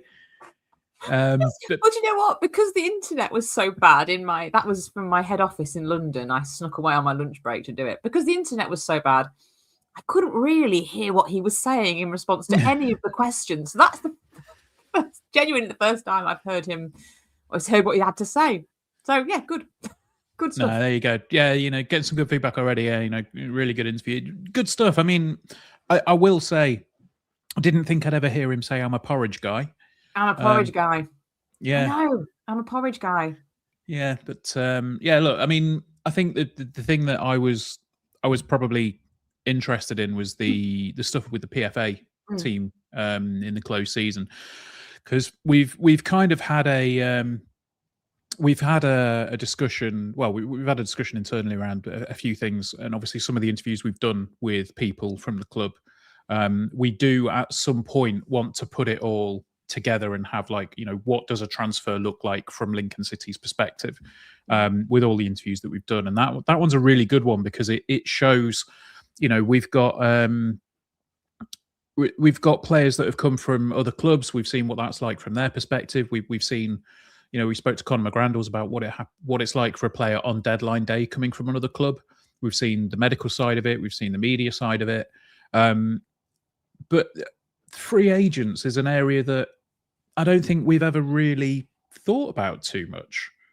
And the fact that we've signed 3, I think, free agents that are currently absolutely smashing it in our first team, Sonny Bradley, Adam Reach and Tendai Darikwa, they were all free agents. And it just makes you think, okay, how are we identifying these players and how are they keeping themselves fit in close season? It sounds like the PFA team was a really good one.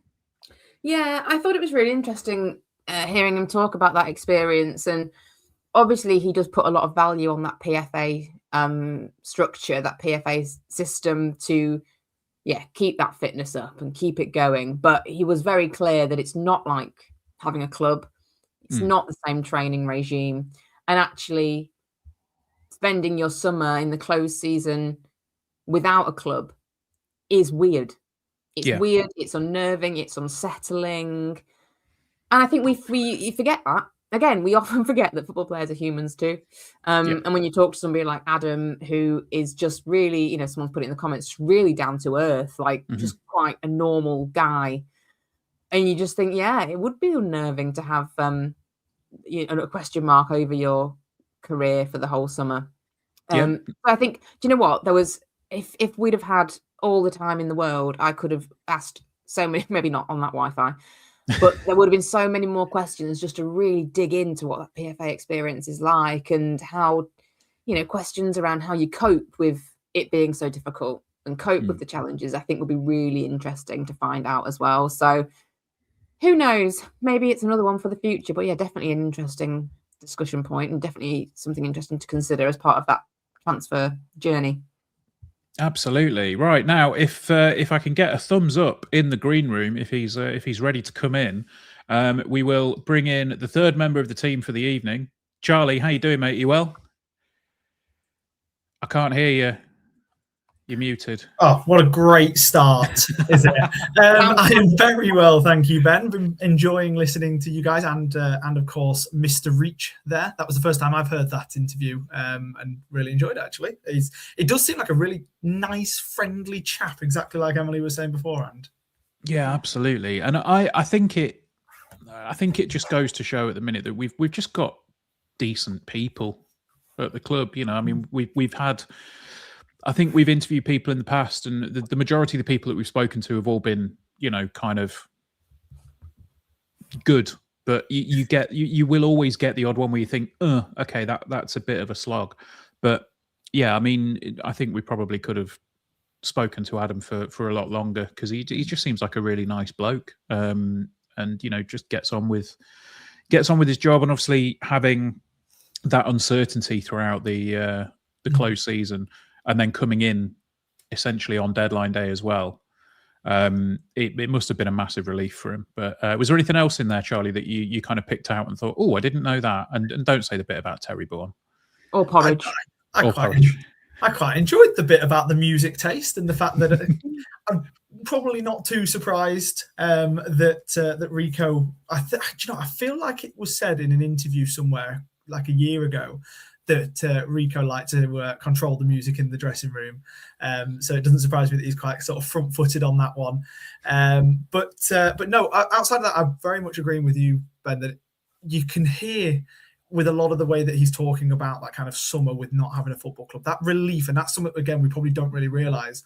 On deadline day, we're talking about us as fans like desperate for a signing half the time. Well, to be fair, we're not today, which is a nice relief for us.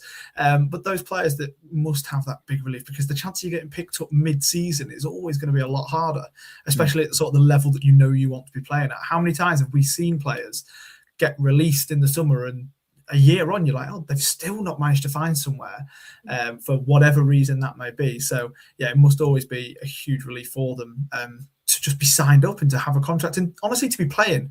Take the money side of it, take the fact that they just need a job, take all of that away. They just love playing football. So many of these players that we talk to, you can hear it in their voice that they are just passionate and just love to be out there on the pitch. Like Scoobs has been saying in some of the press conferences recently about the injured players coming back. They're all chomping at the bit, wanting to be involved, wanting to get going. So, yeah, it must just be kind of a huge relief, like a huge boost of confidence on a deadline day, knowing that they have been signed. Yeah, absolutely.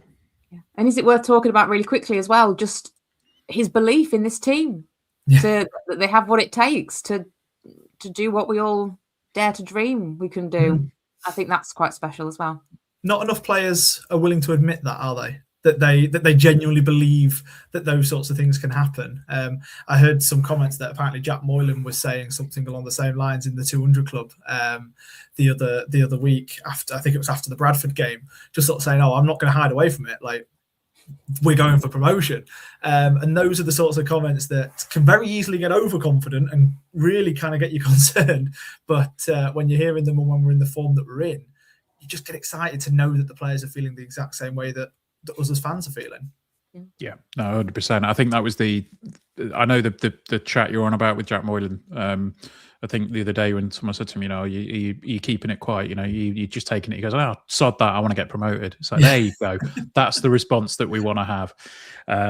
So, yeah, look, I wasn't, you know, the chat that me and Emily had afterwards, after that interview, I wasn't just blowing smoke. You absolutely smashed it, Emily. It was a really good interview. And yeah, hopefully we'll have many, many more in the future where we'll be able to chat to players around their transfer activity with the Imps. Speaking of transfer activity, I don't think we've got too much more that we are expecting. Nothing, well, I don't think we've got any incomings that I would particularly expect around the club. Outgoings are the thing that's currently just tickling that little anxiety part of my brain, just going, yeah, but what if someone comes in for however many? But are you kind of in the same boat, Charlie, as me and Emily were saying about, you know, having that risk reward at the moment where it feels like we don't need to take those risks. Oh, 100%. I would be very surprised if we were to lose anybody right now. But the only other thing with that is that I will still be nervous. I could have Jez on here right now guaranteeing that we won't lose anyone, and yet I will still be nervous. Yeah. But you've beaten me to it, Charlie. I was just typing. I'd already had it typed out ready. we do have some breaking news for you from the Imps. And that is that Dom Jeffries has extended his contract with Lincoln City. City have secured the long-term future of Dom Jeffries until the summer of 2028 after triggering a clause in his contract. The 23-year-old signed for the Imps in the summer of 2024 from Gillingham and has since featured 57 times for City with 7 goal contributions to his name. Jez said, Dom signed a different type of contract to typical when we found something at his medical before signing him. He has since successfully rehabbed from 2 major hip surgeries, and it was always our intention then to trigger our option. Dom is a crucial player within our squad. He has attributes and behaviours that we really value. He can play in a number of positions, but that shouldn't also detract from the fact we see him as a potential starter within our team, as we saw with his contribution last season. Dom is an exceptional character, a real fighter, highly thought of by the coaching staff, and has the ability to make a big impact for us in the second half of this season. So there we go. Dom Jeffries staying with the Imps until 2028. Good news all round. Is that everybody tied up now? We were talking about it on the other pod, weren't we? Yeah, so Dom Jeffries' contract would have expired at the end of next season. Last season wouldn't make sense. So everybody was tied down to contracts till the end of next season, with the exception of Lewis Montsma, who... It would have been this season, wouldn't it? Because wasn't it a 2+2? And he's already been here a year and a half. Because I think... That's interesting, because the wording that we had was that everybody had... We thought everybody was... extend or was at least I assume that would have been with the expectation that this news was coming, because I remember when we had the conversation actually around JJ McKiernan that they had both signed at the same time on 4-year deals, just in different guises, and Dom's was obviously the 2+2 deal. Great to sort of again hear what Jez was saying, that they knew that there may have been something underlying in the medical and wanted to bring him in because they saw the raw ability in there, but also wanted to help kind of protect the club's interests. So again, it just goes to show a little bit of sort of smart manoeuvring in the transfer window from obviously a year and a half ago, and hopefully now we'll reap the rewards of that. I tell you, I was actually quite surprised to see that he had made 57 appearances. You feel like he's been a bit of a bit part good squad player, nice and versatile, provides an option, but that's probably more appearances than I would have guessed, and again shows the amount of opportunities we're able to give players, especially with the sort of rotation of those attacking players later on in matches at the minute as well. Yeah, no, 100%, absolutely. He played a lot last season, didn't he? I think we almost forget that because he's been out for so long this season. He was probably started most games, and because I think, when we were struggling with injuries and things like that, he did just seem to be able to fill in everywhere and anywhere for us. So I think I agree with you. It's surprising that those figures have clocked up, but you forget that he was one of the first names on the team sheet in the squad last season. So I think, this is great news for Dom. We know that he's a good player because we've seen that from him last season. I think it's not unfair to say that I think he is taking longer to get back from his injury and get back to the player that we saw last season now. And, maybe we're spoiled in that we're comparing it to the return of Jack Moylan and how he's returned. But I do think it's taking Dom a little bit longer. I don't think we've seen the best of him when he's made those cameo appearances. I think he's done a decent job, but you can definitely see there's kind of a little bit of lacking in that kind of proper match fitness. But this new contract means he's got longer to do more of that, and we'll see more of that moving forward as well. Absolutely, we will. So, congrats to Dom for tying up his contract for a little bit more. Right. Now, we're going to have a little bit of analysis now. So Emily and myself are going to take a bit of a well-earned break because nearly 2 hours, nearly 2 hours we've been on. I've done well. Yeah.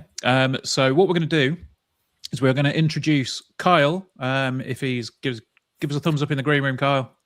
There we go. We're ready. Right. So we're going to bring in Kyle, who has recently been added to the Stacey West team. So here he is. How are we doing, Kyle? You well? I'm very well, thank you. I feel like I should be more excited for all of this, but there's just not a lot that's happened with with Lincoln today so far. So it feels I don't want to say a damp squib because we've not lost anyone yet. I know what Charlie was saying there, touch wood, that hopefully we're all done today and nothing else happens. But it's been good to look around everywhere else though and see everything else in League One at the moment. Absolutely, it is, and you have stuck to the Thai not manifesto. What's the word I'm looking for? Mandate. That's the one. The Thai mandate has been. The Thai manifesto does sound a little bit different. Yeah, it does, doesn't it? Yeah. But yeah, no, you've stuck to the Thai instruction very well. I think you're giving Emily a run for the cardboard tie option there. I've been upstage. I've got a backup option as well that I made earlier. So I have two just in case. You never know what's going to happen on deadline day in case this falls off. Breaking news: Ty disappearing from Kyle Keneally, going from one club to another. No, but there we go. Right, so yeah, me and Emily are going to drop out, and Charlie and Kyle are going to have a good old discussion around the incomings and outgoings from the top six. So our immediate rivals, and then that will probably take us through to about just after 6:30, I think. So right, we'll catch you in a bit, guys. Hello, everyone. First of all, how weird is it to say that the top six are our immediate rivals? Who would have thought it at the start of the season that we would be sat here in January saying that? Now, I will just say before we kind of get into it and really sort of start trying to look at some of the transfers that have gone on both today and over the whole window for those top six teams, this is actually going to be a bit of a sort of a teaser, if you like, for a new show that's going to be coming out regularly on podcast and YouTube. Once a week, there will be a combination of any two of myself, Kyle, and Chris, talking all things League One, doing a League One show to kind of keep everybody up to date on exactly what is going on around the league. And who knows, if we get promoted, we may even make it a championship show. So the first one of those will be coming out this week, but we just thought we'd do a little bit on the live show tonight. So Kyle, obviously there's lots of transfers that we want to talk about. Let's start at the bottom of the top six. And we'll start with Huddersfield, because I think a lot of people are always still a little bit concerned that Huddersfield are going to be one of those teams that really poses a threat if they are able to sort of start to click together for the second half of the season. But there was concerns that they were actually a little bit light in the striking area going into today, which was weird to say considering the amount of money they spent on forwards over the course of the last 12 months. But obviously Joe Taylor's gone out on loan now. Alfie May's now picked up a 4-match ban, which is going to potentially mean that they struggle a little bit more throughout February. And obviously Leo Castledine was recalled by Chelsea earlier on in the window. So they have since brought in Bobby Wales from Swansea on loan. Doesn't really look like he's going to be ripping the league up looking at his stats, does he? But do you still think they're light in that area and could cause them difficulties? Well, we know that I think they are still looking at a certain Ryan Hardy late in the window, which whoever he ends up going to, whether it's Bolton are still linked, I think Plymouth, probably not as much so now. We're also interested in bringing him back to home park, but whoever Ryan Hardy joins, they'll get a ridiculously good League One forward.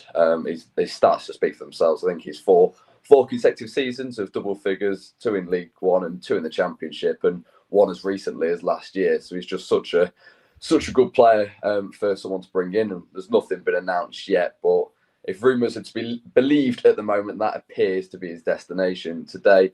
As you mentioned there with Bobby Wells, you're right, he's a bit of an unknown quantity. I think he scored 12 goals in 27 games up in Scotland at Alloa Athletic in the Scottish third tier.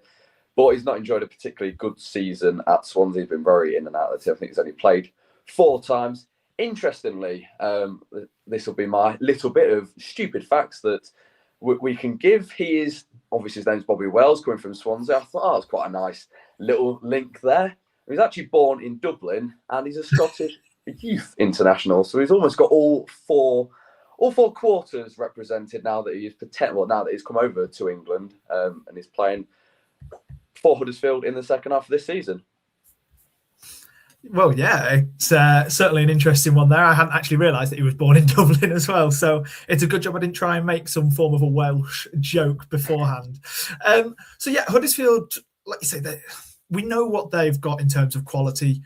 They've lost a couple of players today, but they're kind of bit part players. Herbie Kane went on loan to Plymouth. Again, he's the sort of signing that when they'd first brought him in, that you thought, well, he's going to be able to do a solid job for them towards the top end of League One. But he's only made 8 appearances this season, now going to, still arguably relegation threatened Plymouth. We may even be playing him this weekend. So do you think that they've kind of improved the squad from where they were on New Year's Day, or do you actually not really see them as much of a threat maybe as you would have done earlier on in the season? It's so difficult to say. I literally had this conversation about 10, 15 minutes ago with one of my flatmates just before we came on. And he was saying about how Huddersfield have been this year and don't particularly rate them as such. And I think to an extent that's true. But then I also think there's part of me that just believes they're going to click at some point. And then if they do, they're a massive threat in the second half of the season. I think a lot of that does hang on if Ryan Hardy signs. But the fact that they've loaned out Joe Taylor, a man they only signed literally 6 months ago. You look at some of the other incomers as well. I mean, you mentioned there about Leo Castledine leaving as well. That's massive, a massive player to lose in this window. But then you've got Barley Mumba coming as well from Plymouth. They're just such a difficult team, I think, to work out going forward. You don't really know what you're going to expect from them. And I think when we play them in a couple of months' time, in that March period, that looks a daunting one with the fixture list at the moment, tucked in between 2 massive home games. It could end up anything. That game it feels so under the radar, I think, at the moment, because of the fact that we've got Cardiff that month, we've got Stockport, there's a game at Doncaster at the end of the month, we've got Exeter on a Tuesday night.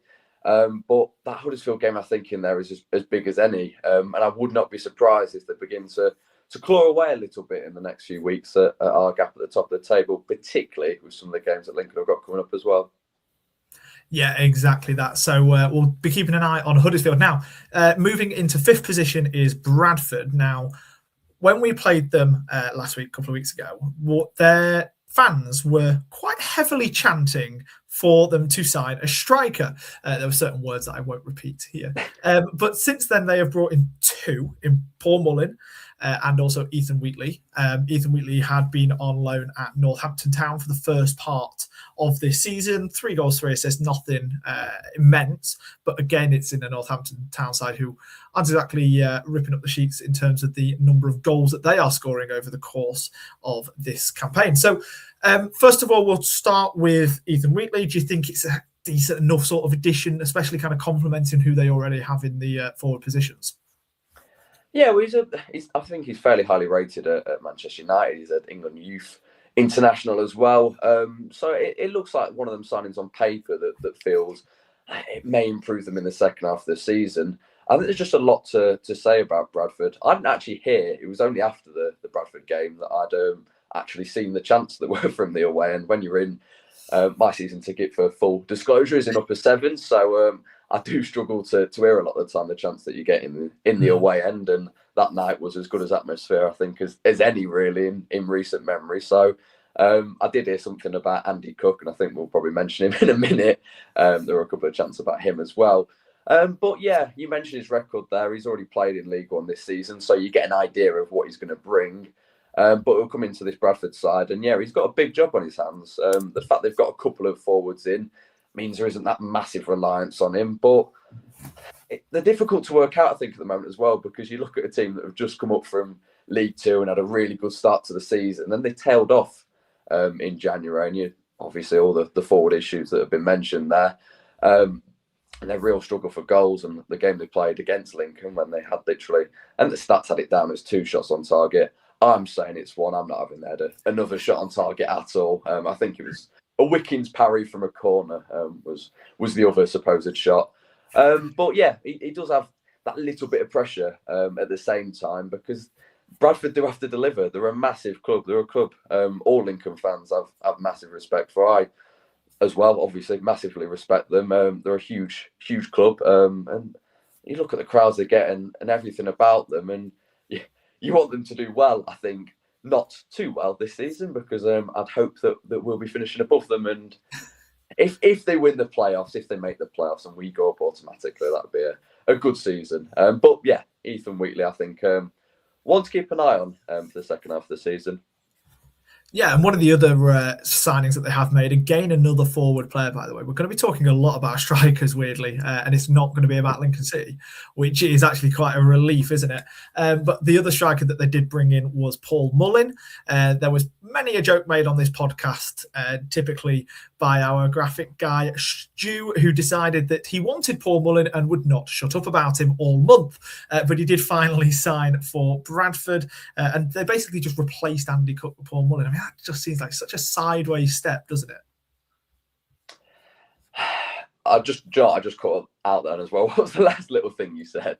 I was just saying, because they basically replaced Andy Cook with Paul Mullin, it just seems like a weird sideward step. It wasn't really any kind of an upgrade this window. I assume that's what you said. I just wanted to make sure before I started speaking about it. Yeah, that's exactly what I thought, actually, to start with. And it was just, I did have a quick look into, you compare the ages. I mean, Cook had that awful ACL injury as well that kind of restricted his development. And it was weird in the way that Bradford went and got promoted after everything that Andy Cook had done for Bradford, and they went and got promoted without him for the second half of the season. He came back in the FL Trophy. I think he scored, I think it was a brace against Grimsby, which is always nice to hear. But yeah, I agree. It did feel like two similar sort of, the calibre of both of them was fairly similar. Profiles were also quite similar as well. And Paul Mullin, this age-old question, he has never done it in League One. I think this loan at Wigan in the first half of the season was one of, if not his best scoring season at this level, and clearly didn't like the division of light. It does just seem a little bit of a weird one.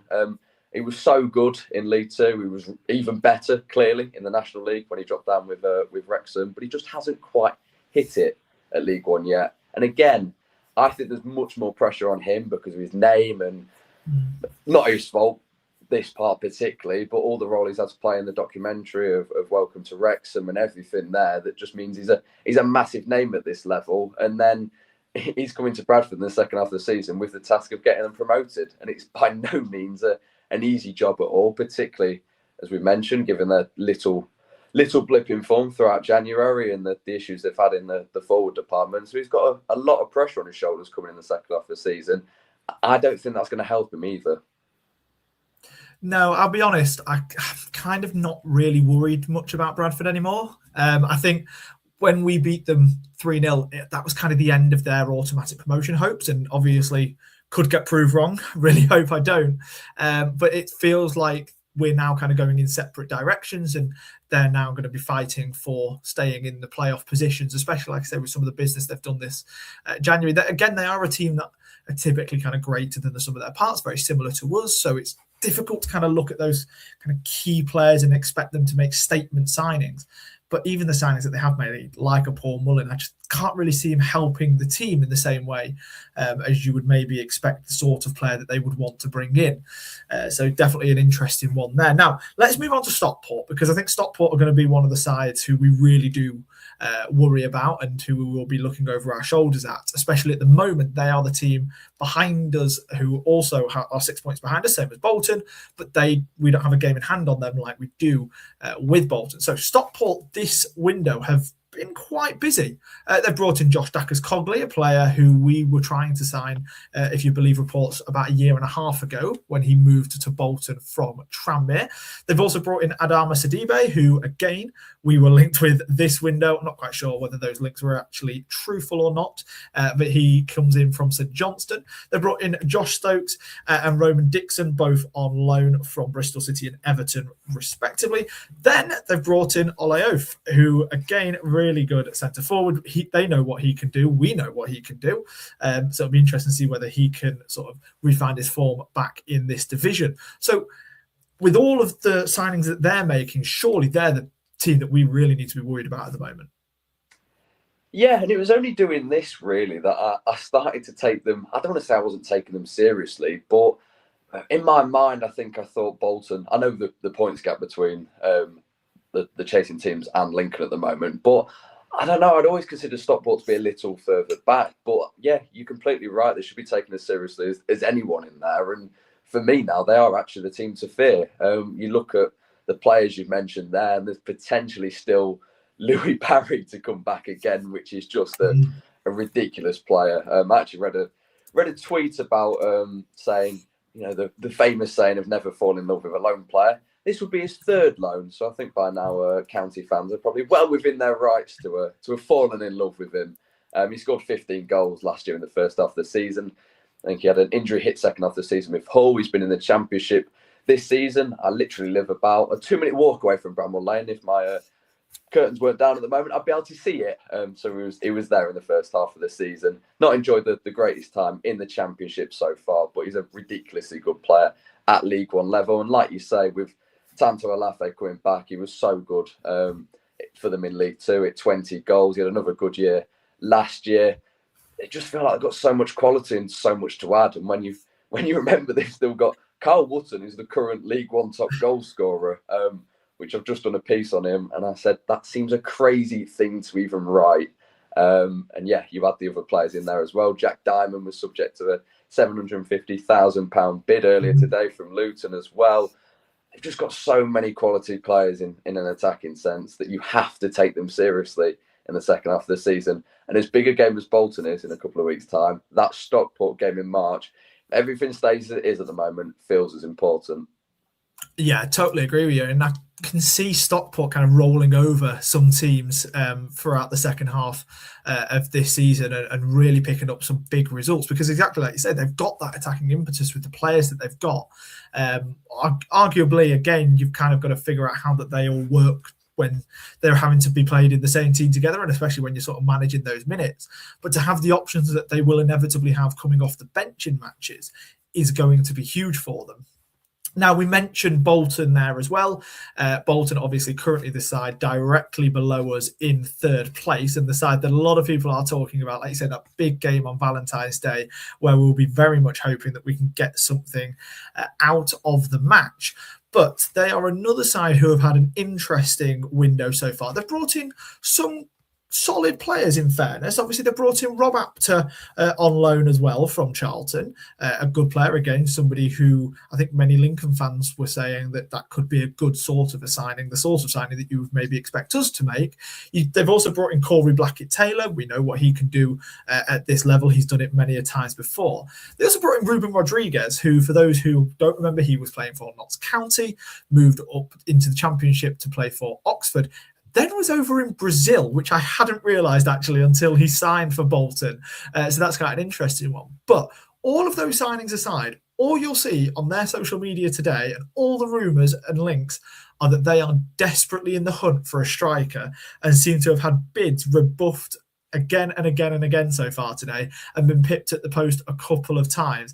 Ryan Hardy, I do believe, was heavily linked with Bolton at one point today as well, and it looks like Huddersfield are going to be winning that battle. So it's a little bit weird, isn't it, Carl, considering the amount of signings that they have already made this window, to still be so desperately searching for one on deadline day? Yeah, and particularly given, I think it was Sam Dolby who scored a brace the other week as well, and I think they were just getting to a point where you felt they were beginning to progress a little bit in terms of the starting options. A couple of players who had difficult seasons so far, just hitting a bit of form. And I think the same can also be said a little bit further back with Ethan Erahon this year as well, who's had a little bit of a bit part season for some of it, for the early parts. I think he took his time to get involved. But he's been, by all accounts, from reading around with Bolton fans, he's been a very good player. Also, I think the big thing in this is the fact that they sold Aaron Morley for a fee believed to be £750,000 to sell. I think it was like their fifth or sixth choice midfielder. It's absolutely crazy to get rid of a player for effectively what would be one of our biggest ever signings. It's just mental. It is really, really. It just emphasises basically what Lincoln are doing at the moment and how impressive it is. But yeah, the players you mentioned there as well, Rob Apter, excellent for Blackpool last season. I think he scored eight League One goals. Corey Blackett-Taylor, everything you want in a winger. He's so direct. He's so quick. It's just his injuries have let him down a little bit in the past, but he went and got a goal on Saturday as well. And just such good players when you look at it, and you just think that they're so set in them forward positions. And then you mentioned they are still looking for another striker. If they had assigned Ryan Hardy, I think that would have been. See, I don't want to say it'd been curtains and Bolton would have gone up, because there's so much of the season left to go. But you find it really, really difficult to compete, don't you? When you look at Lincoln, you think, oh, we've had quite a good window and we've done everything we needed to. And you just look around the rest of League One and go, oh, no, there are still some clubs doing some ridiculously good business as well and just blowing us out the water left, right and centre. You even look at John McAtee. He was actually linked with Lincoln, if rumours are to be believed from, I think it was Bolton News earlier, and I think Barnsley wanted him back as well. They've just got such quality in the squad as well, and the players they've been able to let go. And Victor Adebayo has gone to Mansfield, Douglas Cogley there, as you mentioned, to Stockport, Will Forrester to Leyton Orient, Joel Randall's gone out on loan to Blackpool. They're just the calibre of players are just so high, and yet 3 of them have left permanently. It's scarcely believable at times, and they are the team. As much as I fear Stockport, I equally fear Bolton as much. Okay, so on that, before we go to start looking up instead of looking down, those 4 teams that we've just spoken about, Huddersfield, Bradford, Bolton and Stockport, if there was no more signings today, who is the one team that you would fear the most to potentially pip us at the post in a battle for second, if we are only battling for second? I think I'll stick with Bolton purely because Louis Barry hasn't yet signed for Stockport. I don't fear Bradford quite as much as you said there. And again, with Ryan Hardy not yet joining Huddersfield, if that is to be believed. I think Bolton is certainly the side that, as I've mentioned there, they're just the players who've been able to let go as well. It's just such a high quality league. I didn't even mention Ruben Rodriguez, who genuinely, when he was in League One, was one of my favourite players to watch. It completely bypassed me just looking then that he was on my screen. And yeah, like you, I don't think I realised he was in Brazil, which seems a really weird one. But he comes back and again, just adds a completely different dimension to their attack. Absolutely. Right, now let's start looking up. Emily thinks that there's a chance that we win the league. So we've got to talk a little bit about Cardiff then, don't we? They've had quite a quiet window, but you know, it's exactly what they did for the majority of the summer as well. In terms of incomings, there's only actually really been 2. They brought in Harry Tyra from Everton, goalkeeper, and then they've also brought in Callum Scanlon, left back, who they've brought in on loan from Liverpool. He was actually a player that I wrote about in the summer as a potential option for Lincoln, back when Sean Rowan had moved on and we still hadn't signed Adam Reach. So a good option. But again, they've not exactly been that busy. But they don't need to be, do they, Carl? Because they've kept a lot of their squad, and that's probably been the key thing for them, hasn't it? Yeah, definitely. They were also under a transfer embargo for a little bit of the window. So they failed to submit their annual accounts by the 31st of December. So I think the embargo started, it was the 10th and it was lifted on the 16th. So it was only 6 days. So it's not a massive amount of time. You do wonder if they missed out on anyone in that time. It is quite feasible to believe that they may have. I know a lot of the posts they were putting out was saying that this was just an administrative error and everything was going to be solved. But there is always the possibility that they missed out on 1 or 2 players. I know in that time they were able to have Harry Tyra's medical, and then they announced him virtually as soon as it had been lifted. Again, Callum Scanlon, a little bit of an unknown quantity from my perspective. You've obviously wrote about him, so I think you have a little bit more of an idea about him. He played a few times for Millwall last season, and in England Youth Internationals, where we were signed yesterday by the Bluebirds. A team that I looked at really and thought, I think for a while I kept thinking, you kind of count Cardiff out, and I thought they were too far gone really to be in the conversation in terms of automatics and us ever finishing above them. The fact that gap is only 2 points now, you cannot no longer say that at all. Their squad is full of quality. Some of the players they've got in there, ridiculously good, but they're by no means unreachable anymore. And again, we've still got them to play.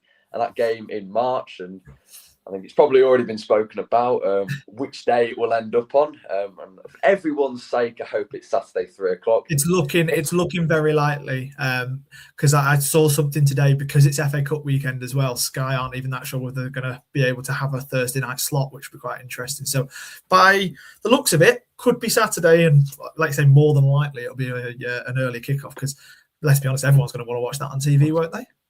Yeah, that's the issue. Better than Lincoln Burton anyway on a Thursday night. Yeah, well, I think when that game actually got selected, everyone said that, and then suddenly we were doing so well, and I thought, it might be a bit of a better selection, and then it was not the greatest game to put on. I thought personally it might have convinced Sky never to select us ever again, but I don't think that's going to happen. I don't think contractually they're able to do that either. But it's a huge game, and again, judging on, or depending on how this month goes for us, that's a ridiculously big game. It is absolutely huge. It just feels so important. As I mentioned that, I just thought they'd kind of run away with it a little bit, but we have Burton to thank for taking 4 points off them this season, as they've done so well against the top six this season. Bar us for 1 year, 3 wins against Burton. They are the things that dreams are made of.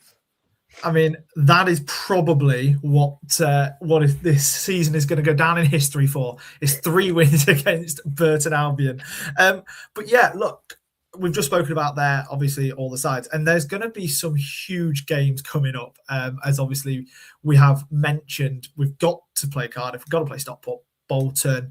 Obviously, we have already played Bradford twice, but we have still got to play Huddersfield as well. And definitely some kind of mixed reactions in terms of their transfer windows from their own fans. Like I say, there seems to be real desperation at some of the clubs. Huddersfield today just seemed a little bit desperate, bringing in 2 strikers on deadline day.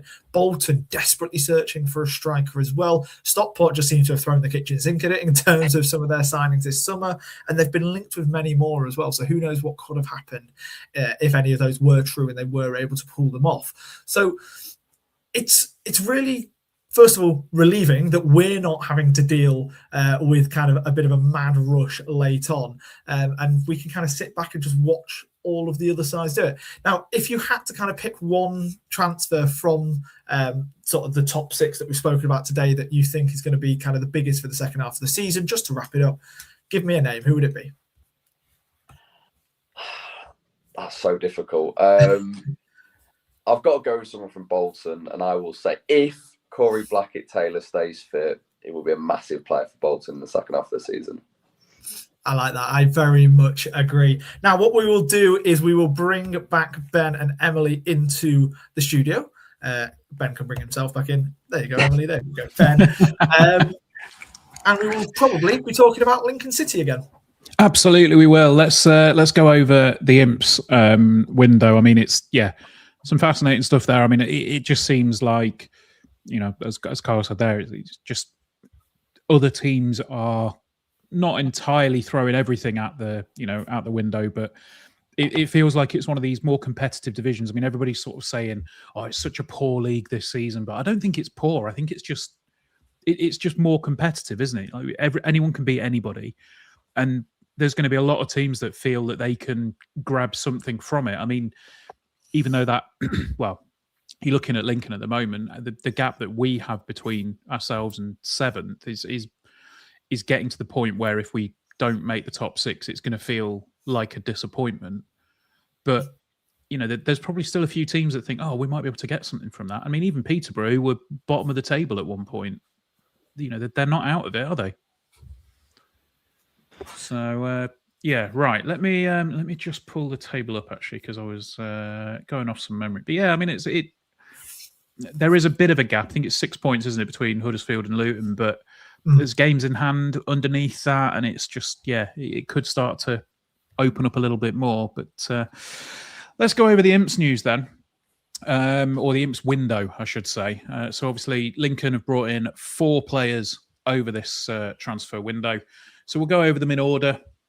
First one in, we kind of knew it was happening. It was a long rumoured incoming of a left back in the form of Josh Hanahan from Shamrock Rovers. And yeah, it felt like this was the one that we wanted in the summer. and we had to quote unquote make do with Adam Reach. And I mean, that didn't work out so bad, did it? I mean, you know, what are our opinions on Josh Honohan coming in? I mean, obviously, we have yet to see him. He's come in with a little bit of a niggly injury issue that's going to, you know, hopefully see him play something of a part going up to the end of the season. But Charlie, I'll start with you. What are your thoughts and the longer term prospects of Josh? Look, the club obviously fancied him a lot in the summer and really wanted to get the deal done. Didn't happen in the summer, and obviously it has now. So, quite frankly, if Jez backs him, I do, and that's enough for me. But no, it seems to be a really exciting option. Obviously, by all accounts, we've spent a bit of money on him as well. So really do, exactly as you said, see him as a long-term addition. And he's now going to kind of fight his way into the squad, especially when he does get fit, because how difficult is it going to be to displace Adam Reach, especially at the moment, when we have got a real consistent back four. I also remember, and I am going to put it out there, I remember there was a conversation on this podcast on the Deadline Day Live in the summer where there was comments around Adam Reach was basically like a sort of a desperation signing, a bit of an underwhelming signing because we didn't have Josh Honohan. Emily's hiding there. Emily's hiding. Because we didn't get Josh Honohan in time, so therefore had to bring in Adam Reach instead. And now we've got both of them, so that says a lot. Yeah, go on, Emily. You're right to reply. No, I think that's absolutely fair. And I think it's just funny that there I was sat opposite Adam Reach going, "Oh, why are you so great?" Like what I said in the summer. But I was absolutely proved wrong. I think at the time, it felt like Honohan was a Lincoln City signing. And it felt like Adam Reach wasn't. I'm more than happy to have been very proved wrong in that moment. But yeah, I think I agree with you, Charlie. It's going to be interesting to see how and where Honohan actually does come in, because there's no part of this lineup that I'm changing. Obviously, he's got to come back from his injury, and we need to see how long that takes. And I mean, I wonder if it opens up different opportunities for Adam Reach and where he can play in the squad. I mean, in that interview we did, he said his preferred position was right wing. We haven't really seen him play right wing for us, so maybe he could come in there and do a bit of a job with Josh coming in as a more permanent, longer term left back. I don't know. Yeah, and I mean, Kyle, anything to add to that one? I think most of what was said has been said already. Just the fact that this window just feels so different to any other, and the fact that we're able to get him before the window had even opened, just it felt completely at odds with every other year of supporting Lincoln, in terms of that we weren't scrambling around on deadline day trying to find a player, that we'd already got him. We had our player straight away, and all right, we did miss out on him in the summer, but we made sure that we got him and that everything was sorted before the window opened. It just feels so important to me, to be honest, that we were just in a position where we knew where we are. And don't get me wrong, there were times in the window where there were a few things that didn't go quite our way. I mean, we lined up at Luton with two goalkeepers on the bench, and Bolu has just been released by mutual consent today. So it wasn't, not everything went perfectly, but that's never going to happen in a January transfer window. But I think it's gone as perfectly as possible, and he was the first part of it. And in terms of the future, quite possibly the biggest part. Definitely so. Yeah, I mean, I think the other incomings, excuse me, we will get onto in a second. But I think the other thing that a couple of people have mentioned in the chat, probably the biggest news to come out of this window has been those contract extensions and those keeping people locked down at the football club for a little bit longer. Obviously, the one that may have surprised a few people would be James Collins. The club offering to keep him on despite the fact that he's currently out with an injury.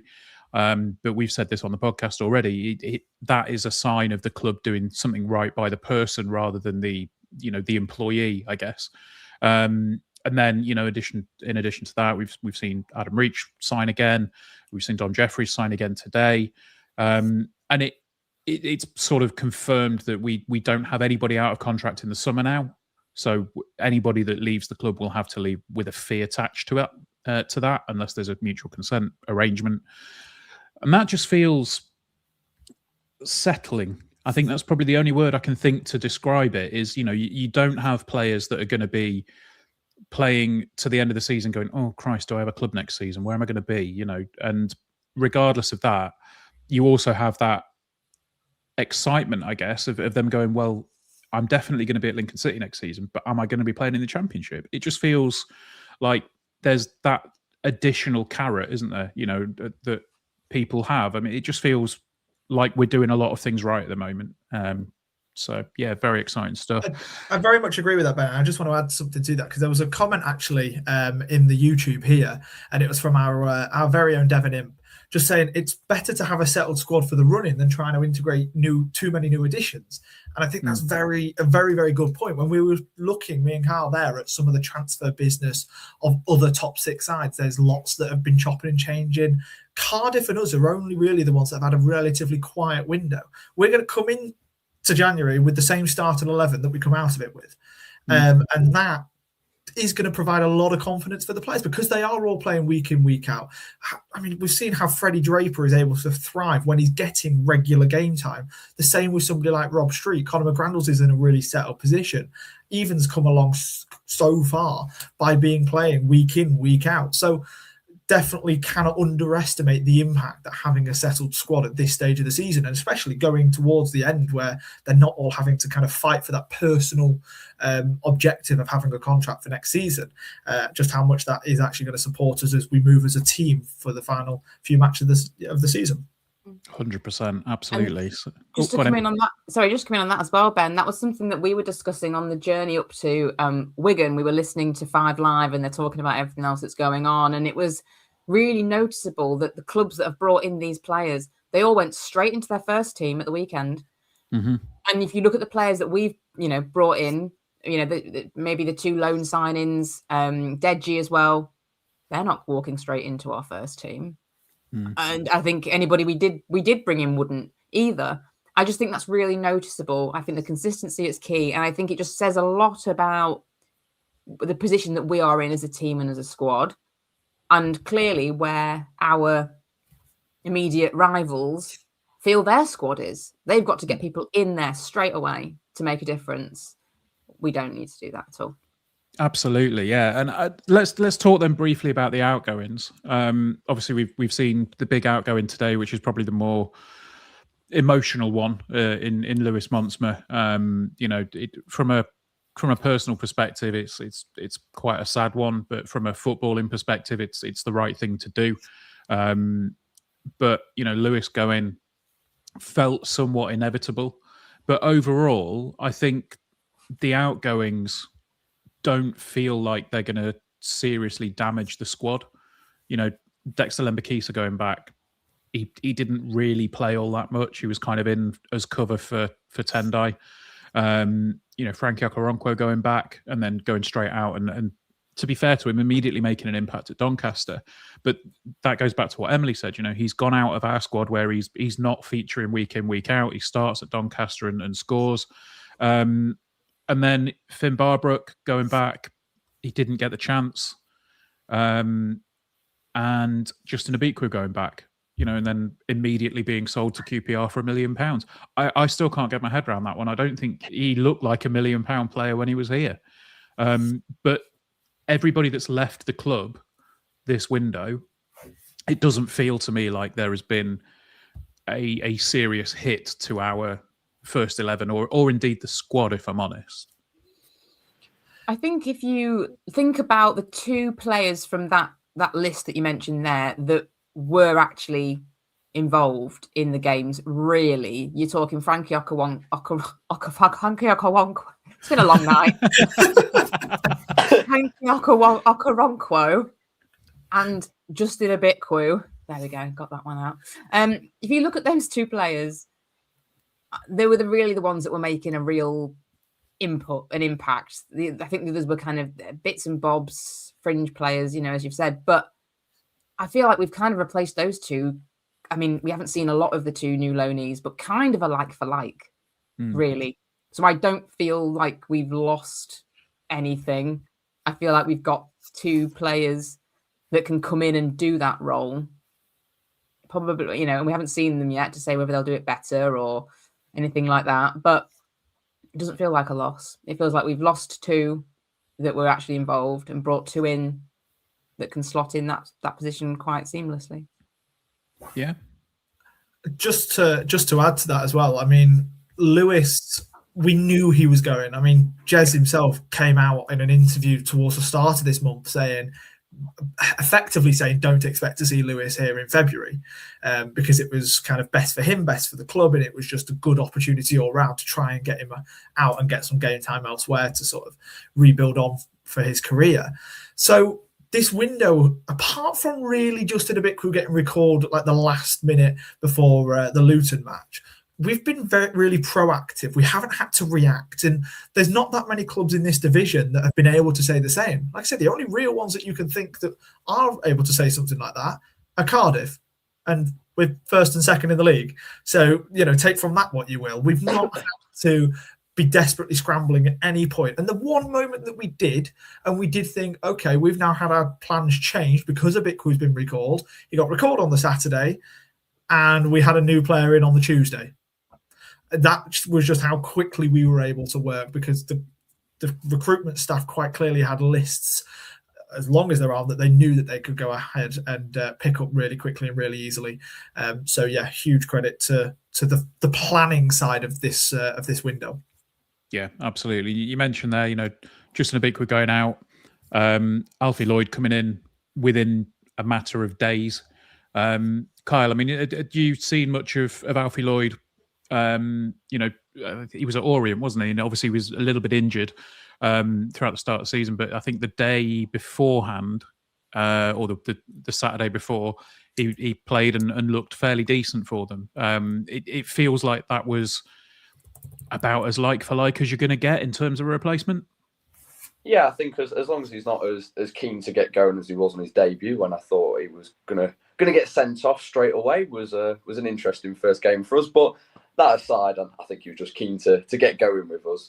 But yeah, I think he could be a good option in the second half of the season. I think there's a point to pick up there as well, and it was similar to what Emily mentioned earlier about Okawo. He's actually injured at the moment.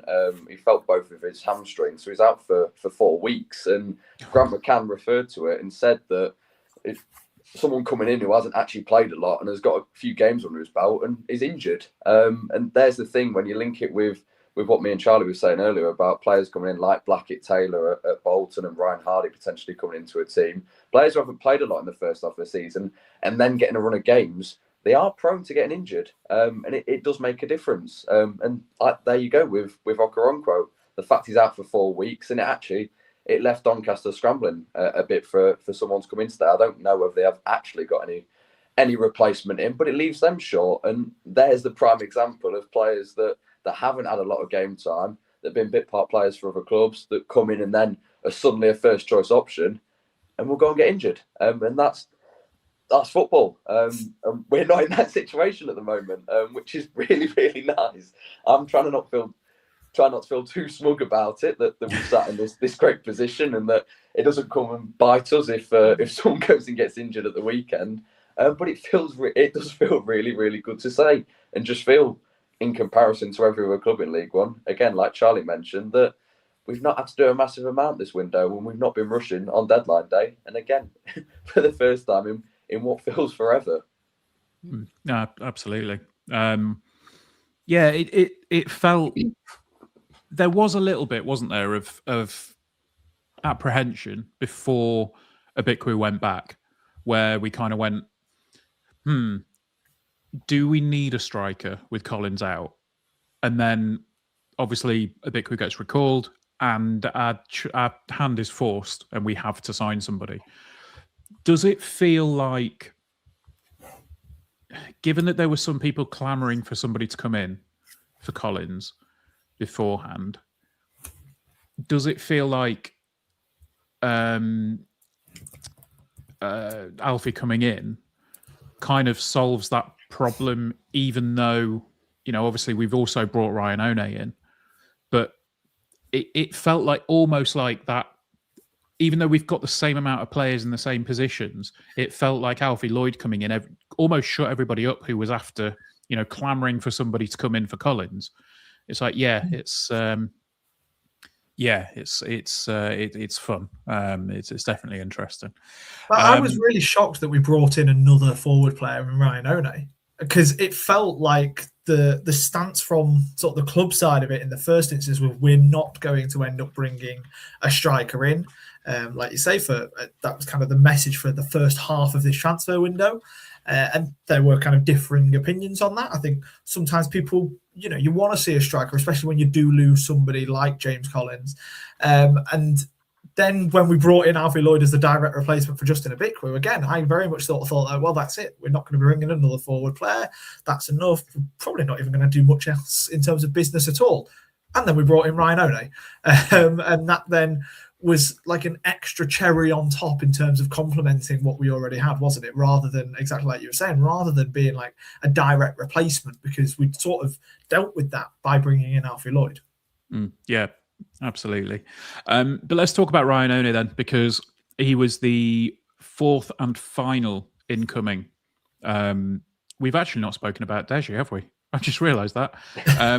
Let's talk about Deji Oloere then, because if you're going to sign somebody from the lower divisions, you want somebody that's playing well, that's outperforming, where they possibly should be, I guess. And who else to bring in but a 6'5", built like a brick shithouse, central defender from a team that are absolutely smashing it in League Two.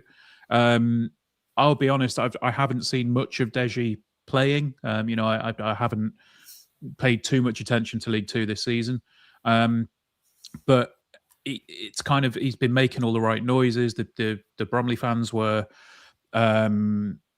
gutted to lose him, and there was a lot of comments about him and his family and his character as well, which kind of seems to be that hallmark of a Lincoln City signing these days, doesn't it? So yeah, I mean, anybody want to jump in with any thoughts on Deji signing?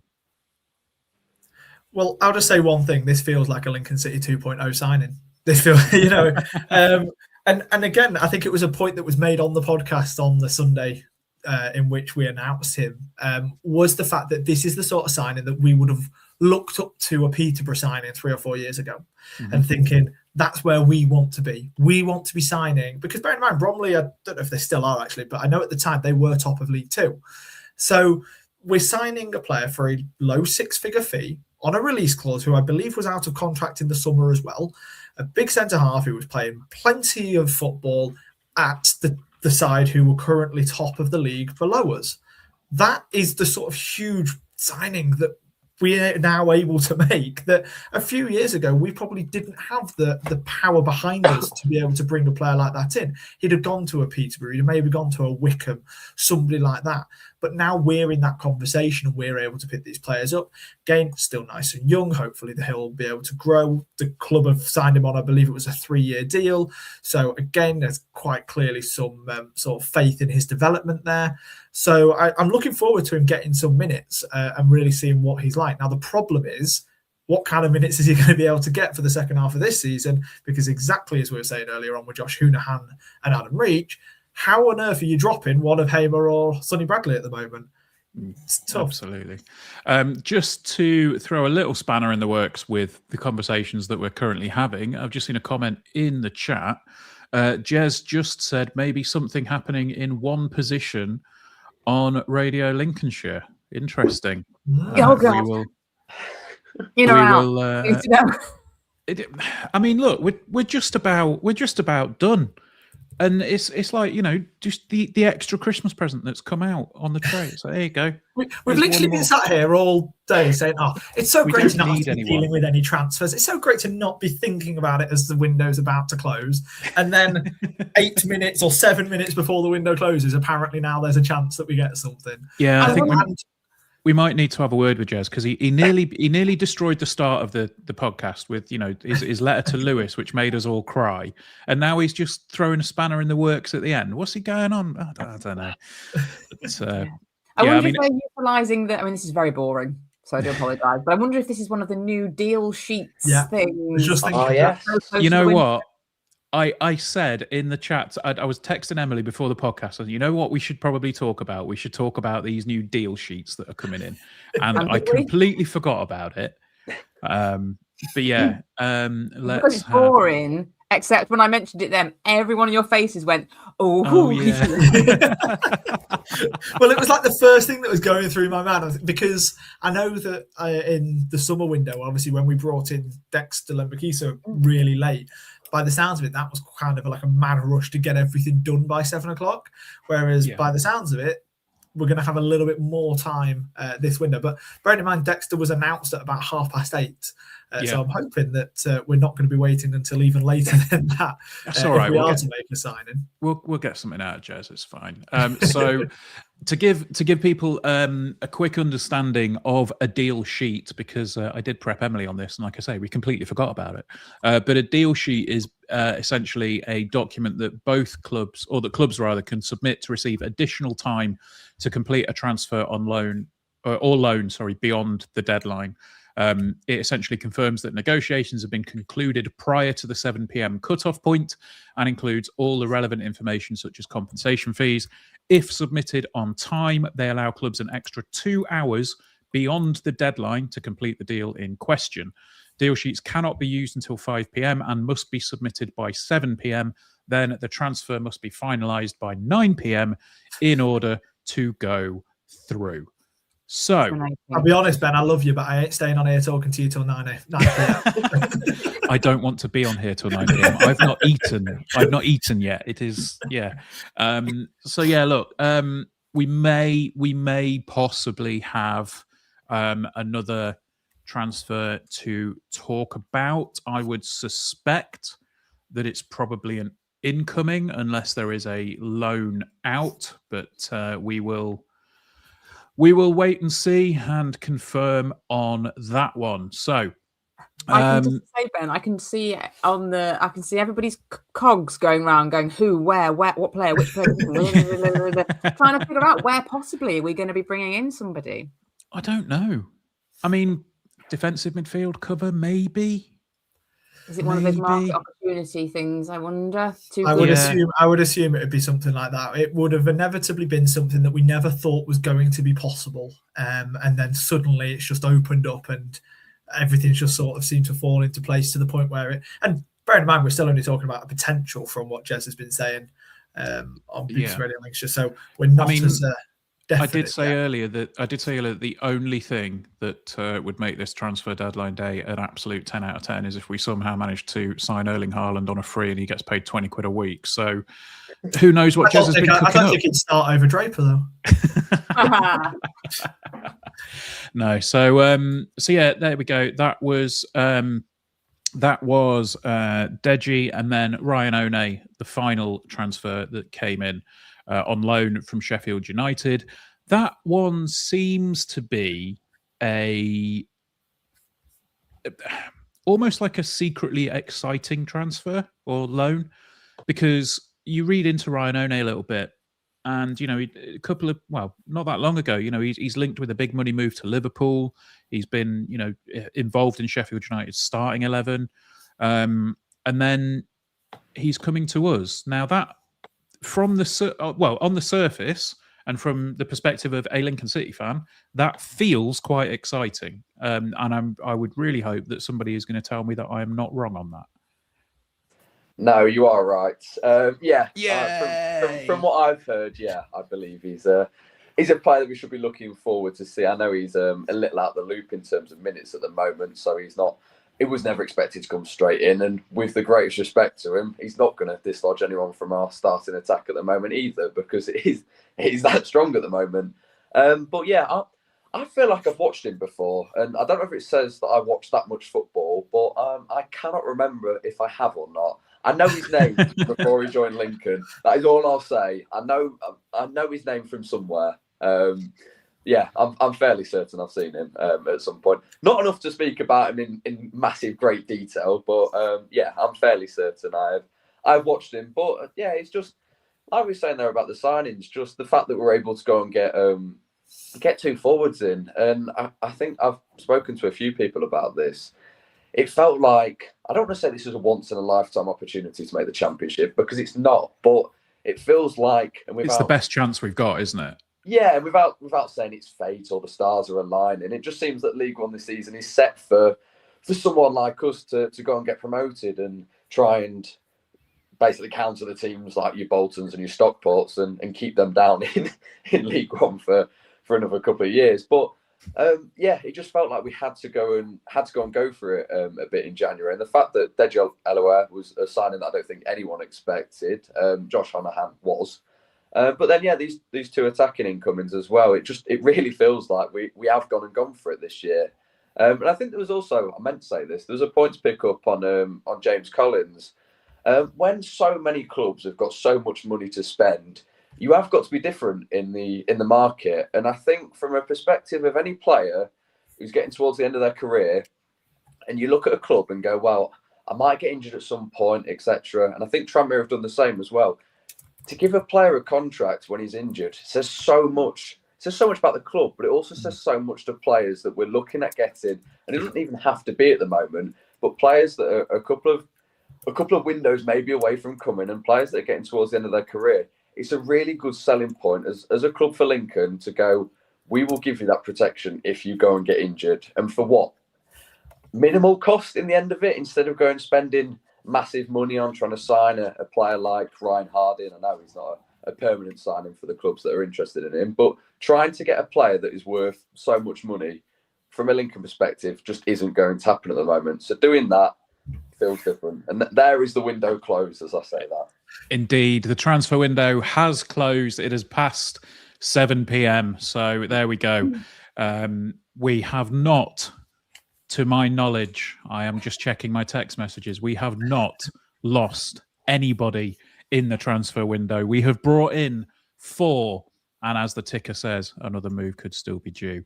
We have brought in 4 players this window to add depth and strength to Lincoln City's squad. It feels pretty good. So, yeah, I mean, look, it's been a successful window, I'd say, for the Imps. I think the main goal, I suppose, was to keep hold of everybody in the squad and make sure that we were in as strong a possible position as we could be to maintain this. Sorry, Ben forgetting Lewis already. You know what I mean. We've not lost anybody that was key. There we go. Bloody pedants listening to us, I swear. But look, we've managed to keep hold of that core of the squad, and it just feels scary, I think, is probably the main word, because we are on a roll at the moment. We're on, 12 games unbeaten at the minute. Just to turn attention back to the footballing side of things rather than the transfer window. Can we beat that 17-game unbeaten run? No, maybe, yes. Those are the 3 options. Yes, they are, Charlie. That's why I'm asking the question. Look, can we? Obviously, yes. Will we? I don't know. I'm less optimistic as every game goes on at the minute, because I'm just scared that it is all going to come crashing down, and I just don't know when that's going to happen. But it probably won't. And that's the thing. But I'm never going to be full on optimistic, assuming that we're going to go into the rest of these games picking up 3 points in the same manner, especially that we have done with some of the recent matches, and the same kind of comfort and control that we did, especially against Wigan, for example. I was petrified for the second half of that Wigan game, which I do believe I said in a text to Ben at one point, but we don't need to go through that one. But I didn't need to be. We were comfortable. We were controlling the game with and without the ball, as the thing that we have done all season, and the thing that we're going to continue to do for the rest of the campaign, as we know. But doesn't stop me anyway from getting really scared that it's going to all end at some point, and I'm going to wake up and realise this was all just a dream. I totally agree with that point, and it's really unnerving. I just think, and I don't know if it's just part of being a football fan at the end of the day. I think every football fan at some point just feels really pessimistic for no apparent reason. There is nothing to suggest at all, right, maybe some of the underlying stats, but there is nothing really to suggest that Lincoln City are going to collapse in the second half of the season. But yet, as a fan, I just think you feel that sometimes, and there's no real reason to explain it, just that it's football, and you think that you can't enjoy good things for too long. That something bad is going to happen. And I also think that time when that first defeat does come again, we've not lost since Wickham. It's then about how we do respond from that, because it is going to be, when you've got the teams chasing down our necks at the moment, and you've got Cardiff in front of us as well, it is going to hurt when we do inevitably lose a game. And then it is how you respond from that. When you look and potentially the gap has been closed to 3 points, and particularly, God forbid, let's hope it's not, but if it was at Plymouth this weekend and then the gap's 3 points, let's say, and we then go and play Bolton, and it's suddenly everything, the whole dynamic of the promotion race changes, and it will do for the rest of the season, for the few months that are still left. That will happen, but I don't know. I'd love for this unbeaten run to quite clearly carry on for as long as possible. I was kind of hoping, I had Exeter away as a game that I wouldn't do, so I thought, do you know what, we'll go and lose at Exeter on a Tuesday night and it'll be fine. There won't be that many people there, etc. But as I think I mentioned earlier to some of you, I've now basically decided to go to Exeter because we're in a once in a lifetime season, I think. So it'd be nice if we could stay unbeaten for the rest of the season, so I don't have the displeasure of watching us lose again. I mean, I think the point is, if we stay unbeaten for the rest of the season, well, I mean, if we win all of our games until the end of the season, then Emily's prediction comes true. It's as simple as that. But that's the thing. It's in our hands, isn't it? It's completely in our hands as to how we finish the season at the minute. Which, there's a part of me that's sitting there going, we're not going to have to sit there looking at other teams' results. You know, as the game's playing out in front of us, we're not going to have to be glued to our phone going, oh, what do we do here? Because, you know, we're not going to have to be doing that weird mental maths in our head unless we have a bit of a dip in form. And I can see a dip in form happening for us. I can see a dip in form happening for pretty much any team. You know, it's not. I would be absolutely stunned if there is a single team that wins every game between now and the end of the season, because it's just unfeasible for that to happen. But I mean, look at Cardiff on that one, Ben, as well. I mean, I know, you know, you think about the result that we got against them. Their fans must have been thinking that we did not need that. Yeah, we did not need that. And then the draw they got at Burton, again, they were looking down at us, going, "We did not need to draw that." So nobody is, you know, perfect, and I think that's worth bearing in mind, really. And I think it's just, you know, just to echo what everybody else has said, it's just really unnerving. And the more you win, the higher the stakes get. Yeah. And, you know, I think we had a chat a few weeks ago, maybe a bit longer now, where we said, if we finish outside the playoffs, is that a disappointing season? And we all said, given where we are, yes.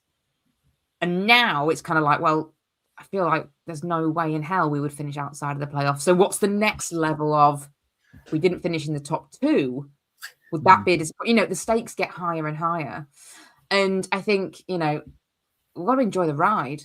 We've got to enjoy the ride. I'm looking forward to the moment that I switch on the goal alerts on my phone for all those other teams in and around us towards the end of the season, so we know where goals are going and where.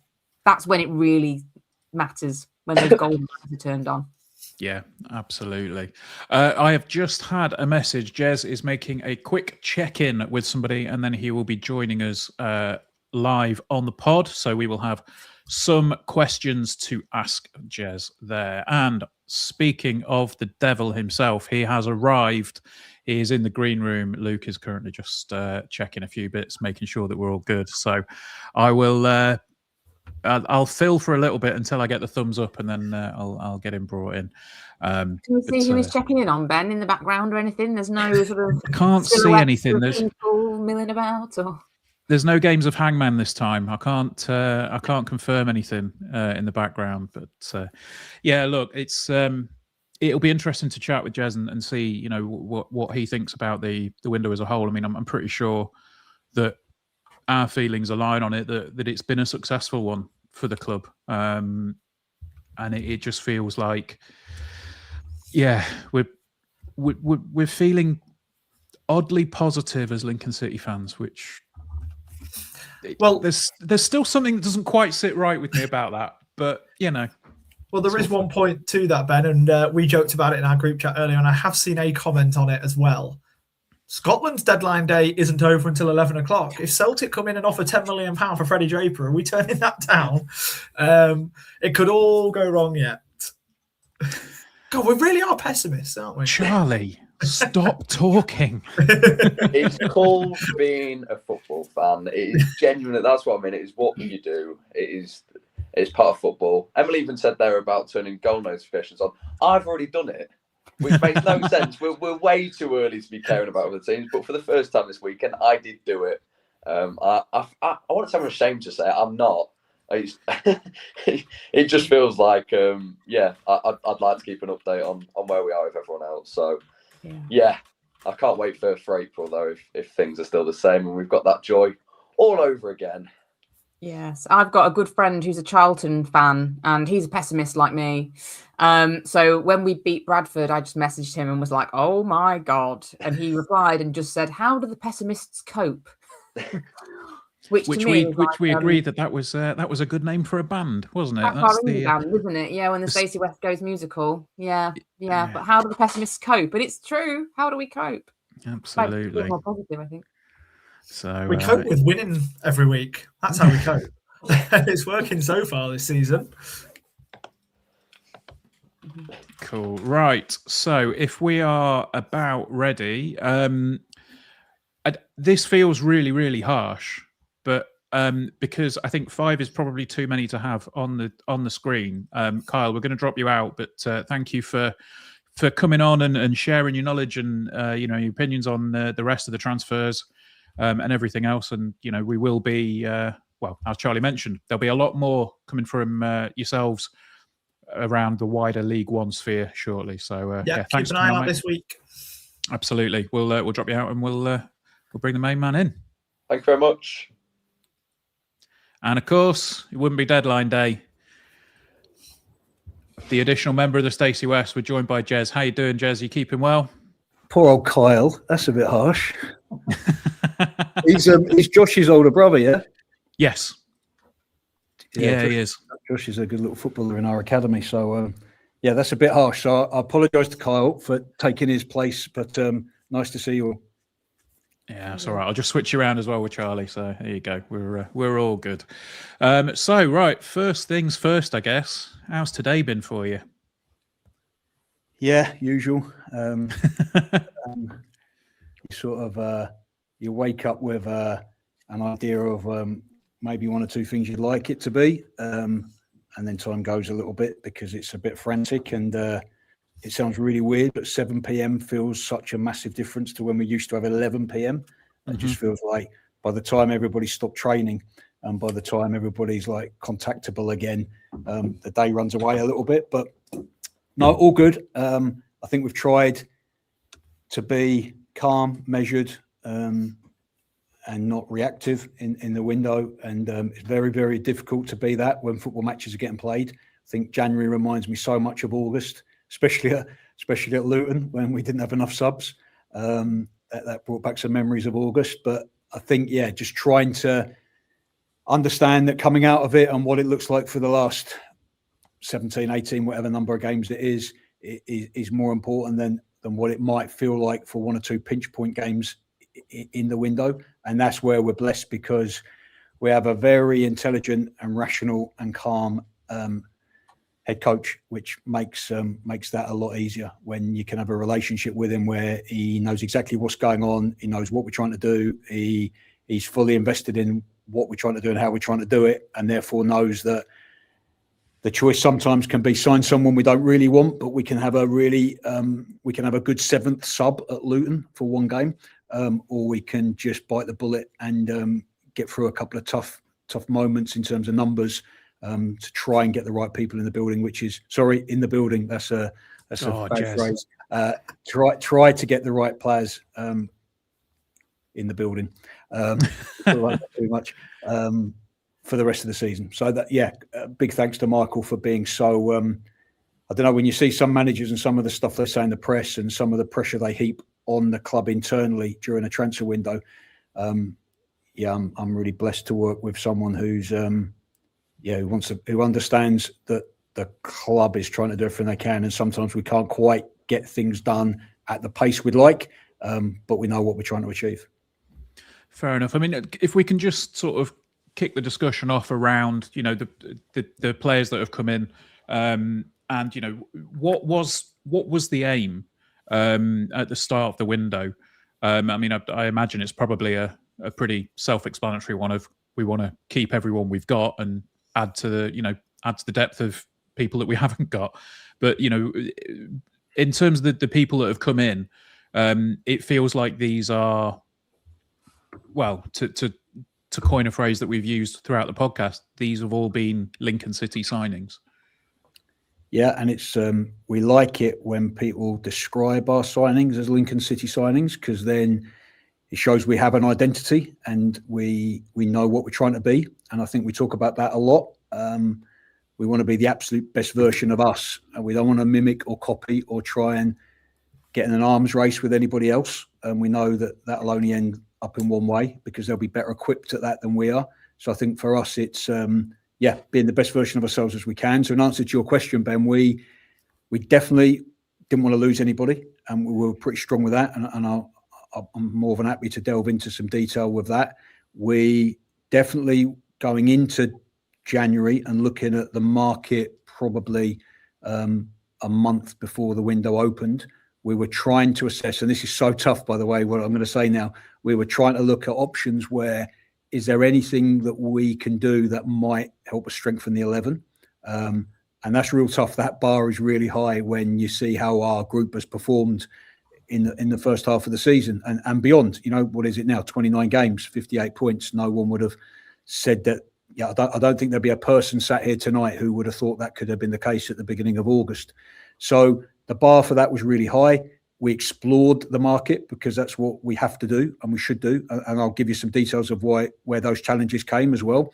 But our absolute desire was to come out with depth, was to come out with any permanent signings had to fit into a wage structure so we have integrity in our dressing room. I can't see a world where those players fight so hard for those 58 points and then someone comes in the dressing room on double the money. I just think that can't happen. So we have a really strict wage structure and we wanted to make sure that we adhere to that. So anybody coming in, it wasn't so much the transfer fee, but also long-term value to the club and making sure it was within that wage structure. So obviously 2 very good players in Deji and Josh tick those boxes. And then a couple of loan players that we thought could add depth, options, bit of versatility, but around the real key attributes that we look for in those positions, which is physicality, pace, power, desire to work out of possession, desire to work in possession. And we think that we've got 2 real good players in Ryan and in Alfie. And the Alfie one showed how agile you have to be in the market sometimes. And again, I'll happily go into that detail. And Ryan was, I think it's Chris Wilder probably articulated for us, which is always better when someone else does it. Most of League One wanted to sign him. So we were really pleased that we were able to get that over the line. He's really, really highly thought of. Great stuff. Yeah. So, Jez, evening, first of all. Sorry, how are you? Yeah, all good. Yourself? Yeah, very well. Good. So one of the sort of things that you just mentioned there was looking to sign players for the future to really see them build over long-term contracts. And 2 of those, exactly as you mentioned, Deji and Josh Hounahan had both come in. How do you kind of balance, first of all, bringing them in and wanting to kind of give them opportunities to have game time and really kind of progress on the pitch in front of fans, and balance that with the consistent backline that we've been seeing a lot so far this season, which is something I'm sure that Wickens has been a big fan of at the back as well? Yeah, and first of all, we have to be really honest, especially like Deji. Josh is a little bit different insofar as that was a pursuit that is pretty well documented. I probably came on this show like 5 minutes after we got a no at the end of the last window. So pretty well documented. We tried to sign Josh during the summer, weren't able to do that, continued to have an interest in him, and managed to get that deal over the line somewhere between the previous window closing and this window opening. So obviously there's a little bit of frustration probably from Josh and maybe from the supporters as well that he's not quite ready to show what he's capable of. And obviously he's not daft either. He knows that in the meantime, we've got a left back in Adam Reach who's been outstanding in the first half of the season, and the skipper at right back who's been outstanding in the first half of the season. So even if Josh was fit and raring to go when he came in, he understands how football works, and you have to bide your time for that opportunity.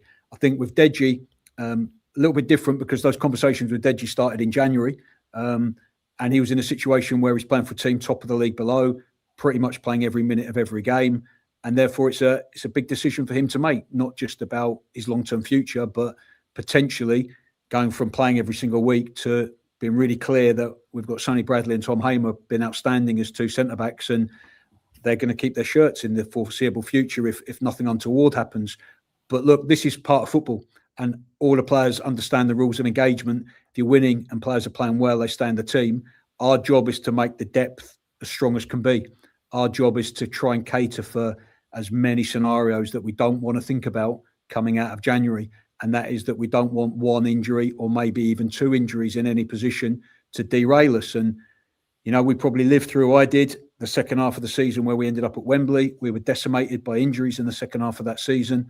And we're Lincoln City, right? We're not Real Madrid. We can't have 3, 4, 5 players in every single position. But as much as possible, we want to try and ensure ourselves against misfortune in one or two units of the team, you know, being in a position where it really puts us under pressure and weakens us. So strength in depth, really important. With strength in depth comes more competition. With more competition comes, you know, standards on the training pitch every day that drives the group. We've got fantastic characters in Josh and Deji, for example. Both travelled to that game at Wigan. And you see how pleased they were after the game for the group, how much they contributed.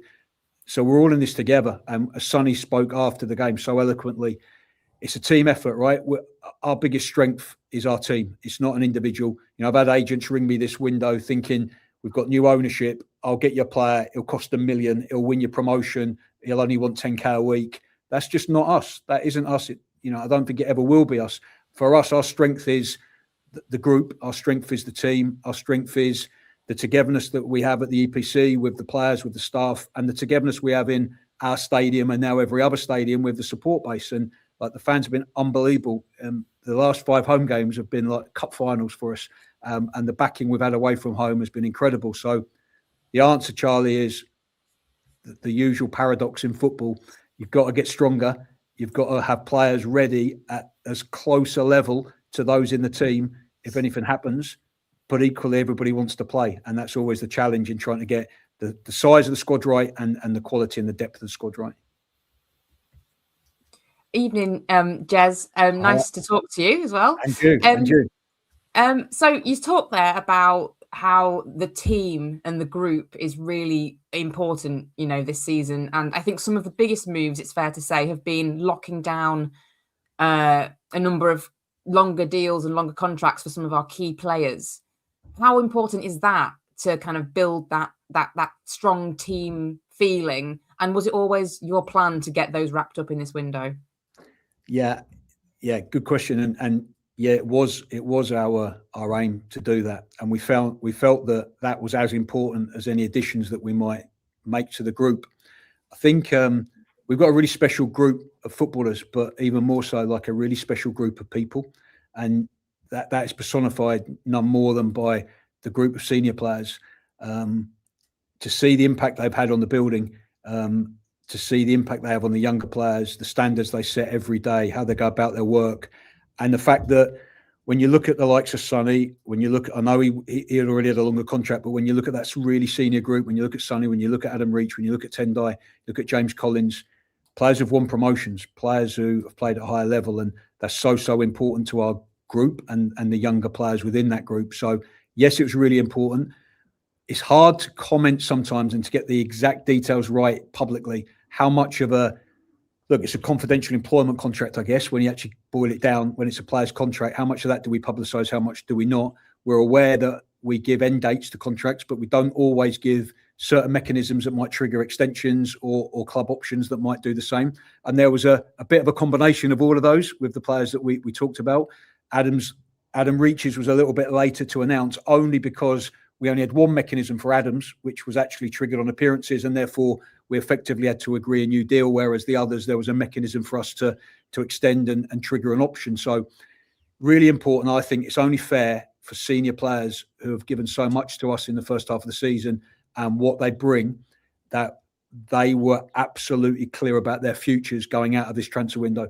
I think we live in a world, don't we, where most people have some level of security in their jobs, right? And in football, you don't. You're almost like self-employed, and you know that your contract is up at the end of the season. And if anything happens untoward between January window closing and that contract ending, injury or anything, the players could literally be unemployed in the summer. So we just wanted to take that doubt away. We wanted to show respect to them. We wanted to show what we think of them, how highly we value them. That's not about money. That's just about giving them the certainty of knowing whatever happens, they're with us for next season. And we know where we want that to be. But whatever happens, they're going to play a massive role in trying to get us there. Fair enough. So I think we had a little bit of a bone to pick with you at the very start of the podcast today, because obviously the news came out that, you know, Lewis has left the football club, and your open letter to Lewis went live literally, I think, probably about 5 minutes before we started recording. And I started reading it and I thought, how am I going to start this podcast with a lump in my throat and a tear in my eye? Because that was just the most like eloquent thing that I think I've seen come from a sporting director about an outgoing player. But in my notes, I've just got, let's talk about Lewis, because I think it was probably a transfer that we expected. You know, we expected to see Lewis leaving the football club. But I mean, from your perspective, you know, how did that come about, and how did, how was it all dealt with, I suppose? Yeah, there's probably a lump in my throat writing that as well, to be honest. It's so hard, isn't it? Because you work in a world where you have to try and make ruthless decisions and decisions that favour the football club and are always with the football club's interests at heart. I think we pride ourselves in trying to put the player first all the time and believing that, look, we're all here for the players, right? We're here for two groups of people, I believe, football clubs, the supporters and the players.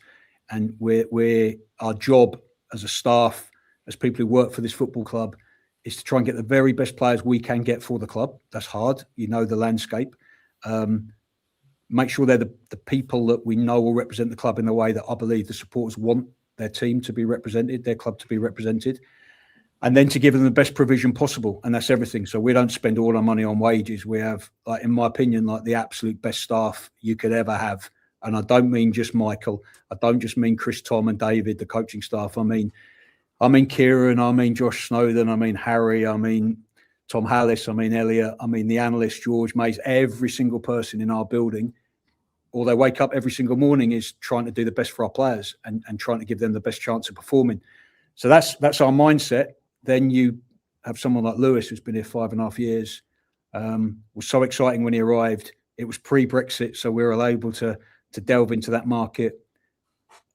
Poetic almost that Joe Hutchinson has been so helpful in and worked so hard and diligently in trying to find a solution at the end of this process so that Lewis could leave us and go and play football at the right level, when Joe was the one who spotted Lewis in the first place. And I still remember him ringing me up excited as anything about a centre-half who I won't use the words because it's live and you've got a younger audience maybe, that he saw play for Dordrecht in the Dutch second tier.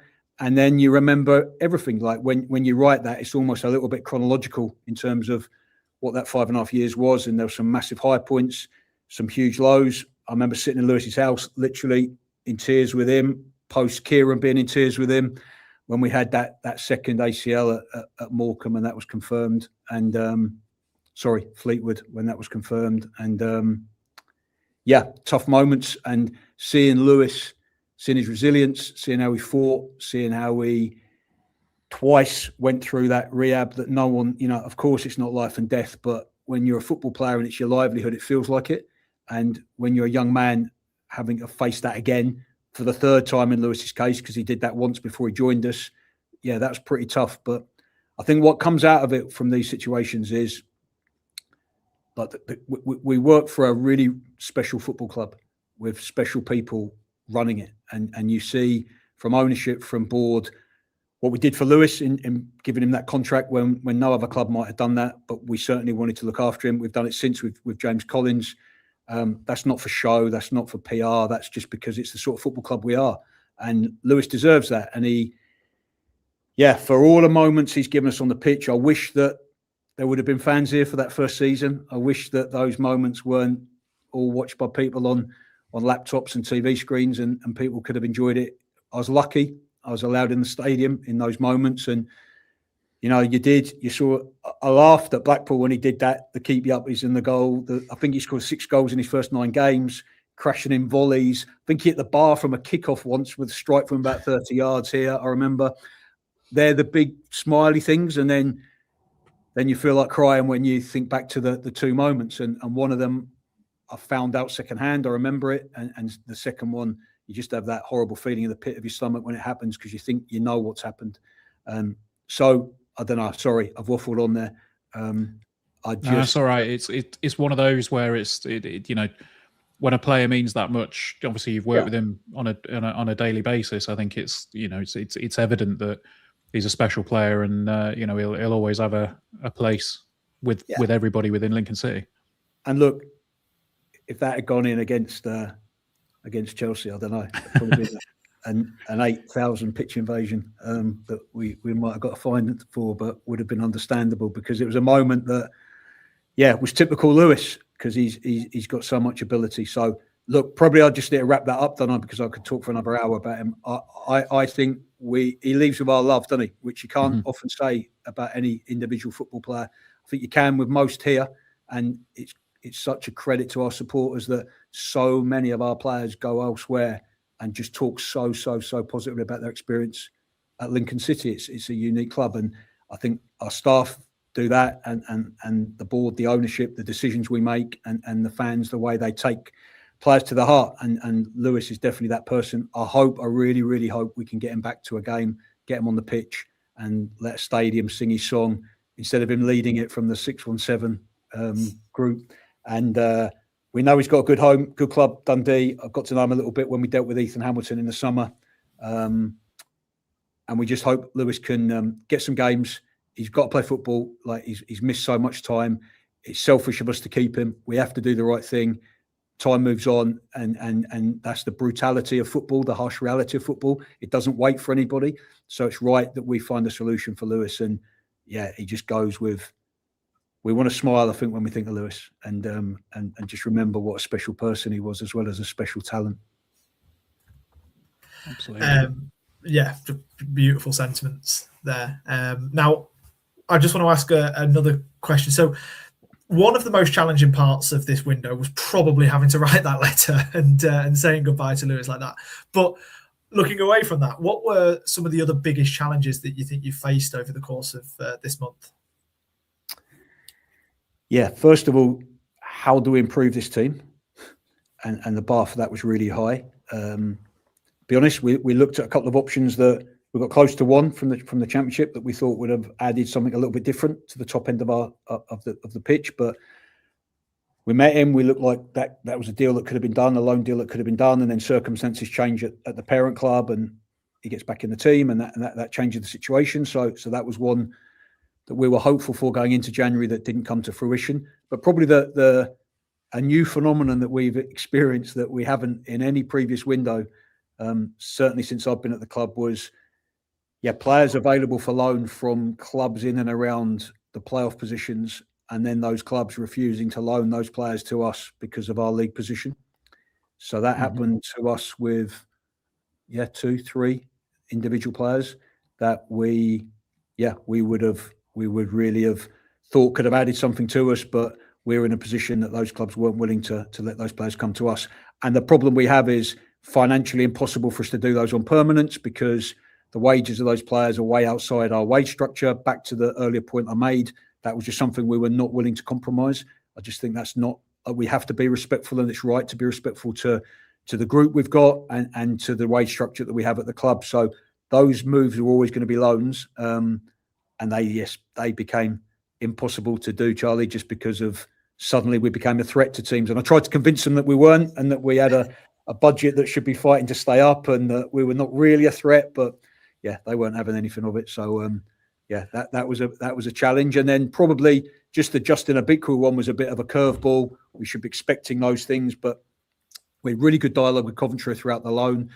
Dean Austin, really good guy there, and they were excellent with us. And then just as we come to the end of the recall window, which is usually a couple of weeks within the month of January, we suddenly be made aware that QPR were intending to buy him, and that looked likely to go through. And then within 24 hours, that had happened, and we had to pivot really, really quickly and show agility. And again, Joe Hutchison, he's probably an unsung hero, really. I try and name check him a little bit so that everybody realises there's a department led by him, that these aren't my signings, these are the club signings, and they do an amazing amount of work, Joe especially, but supported by Metin, by Dave, by Matt and Toby, who people remember from back in the day, and a group of scouts that are out every weekend as well. But yeah, we're to be really agile there, because Alfie's recall for QPR from the club he was at was like within hours of us finding out about Justin. So it'll work pretty quick, and it's why you have lists, it's why you have contingencies. But yeah, that was a bit challenging, trying to pivot and make sure that we replaced him. And then Ryan was a bonus, because we knew there was there's a possibility of him coming out on loan, but we also knew that 3/4 of League One was coveting him as well, and that would be a really, really difficult race to win, really. But we're grateful. I've known Chris for a long time, maybe 15 years. He's a really good guy. We had good dialogue with Sheffield United at various different levels, and then managed to persuade player agent that we were a good option for him. So to come out of the window with those two, when there were so many challenges for anyone at the top end of the pitch for us to sign, we're really, really happy with those two guys. And let's talk a little bit more about Alfie Lloyd and Ryan One. Looking at their playing style, they're quite versatile, it seems, across that entire front line. How important was identifying that profile in those players to kind of help strengthen our run-in towards the end of the season? Yeah, definitely that. And we want to give Michael as many options as possible. So when the coach, that's a big strength of ours, I believe, is like our tactical flexibility. I'll find a way. It doesn't always look obvious to the naked eye when you're watching us play, but the amount of nuance to how we set up in different games is important, and it's a big factor in us, like trying to find a way of beating teams that have got maybe bigger budgets than us, maybe more headline names than us, and we find a way to win those games. So really important from a tactical perspective. And then I probably should mention Rob Street in this answer, because like we all know, Rob's a number 9. We know that. We know that that's probably his best position. I think I've said this before. I don't think I've met any, if definitely not many, maybe any players who are as selfless as he is. So he's played wide right for us. He's played wide left for us. Probably prefers the left to the right a little bit, because he can join in and be a second centre forward. And you watch us play at times, and it looks like we're playing 2 up front. And then you watch us 15 seconds later, and it looks like we've got 1 up front, and we're playing Rob wide left. And it's because he's probably getting through about 1.5 players' work rate out of possession of the ball. And I think, against Bradford, quite rightly, Freddie got so many plaudits, like an unbelievable performance by Fred, that even was at a level above the performance he gave at Luton, which I thought was absolutely immense. The way he, was such a difficult proposition for 2 really experienced players at Luton, and then went to another level, maybe even against Bradford. But Streety weren't far behind in how he worked, how he counter-pressed, little cushion header for Jack's goal, his quality, his work rate. Yeah, he almost out Ben House in some of his pressing, which is a notable achievement. So when you look at people like Rob, people like Ben, so selfless, willing to play in different positions, out of possession, outstanding, as well as a threat they give in possession, it's really important that the players we bring in follow a similar guys. So yeah, for those guys, I think they can play as a 9, they can play as a front 2, they can play on their own, they can play either side. Ryan's left-footed, so he gives us that little bit of variety as well. And Alfie gave us a little demonstration. I know it was only a few minutes on Saturday, but he came in and did so well when you're just trying to see a game out. So yeah, that was really, really important that they showed the attributes that we value, the versatility that we value. We think forwards, we like them if they can play across a number of positions. And I think we've got 4 that can do that. but then most importantly, their mentality and their character in willing to come and play, be a part of something and accept the challenge and accept the competition rather than wanting any guarantees of playing time. Fair enough.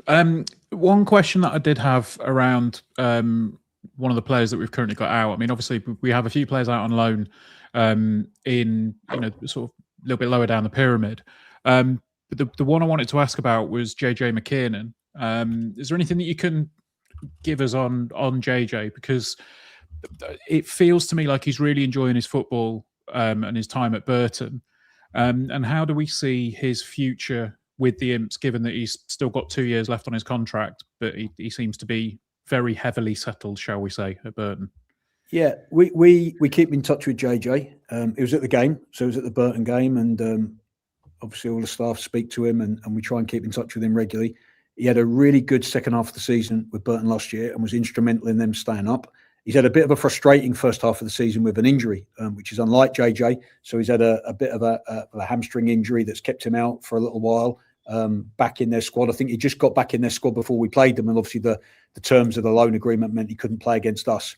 I think what you sometimes try and do, Ben, in football is when a situation isn't perfect, it won't get more perfect doing nothing. So, JJ wanted to play football, and he wasn't probably going to be a first choice player this season for us with the squad that we had, or certainly we couldn't guarantee him perhaps the minutes that he really wants and values. So the best way of trying to deal with that situation is find the solution.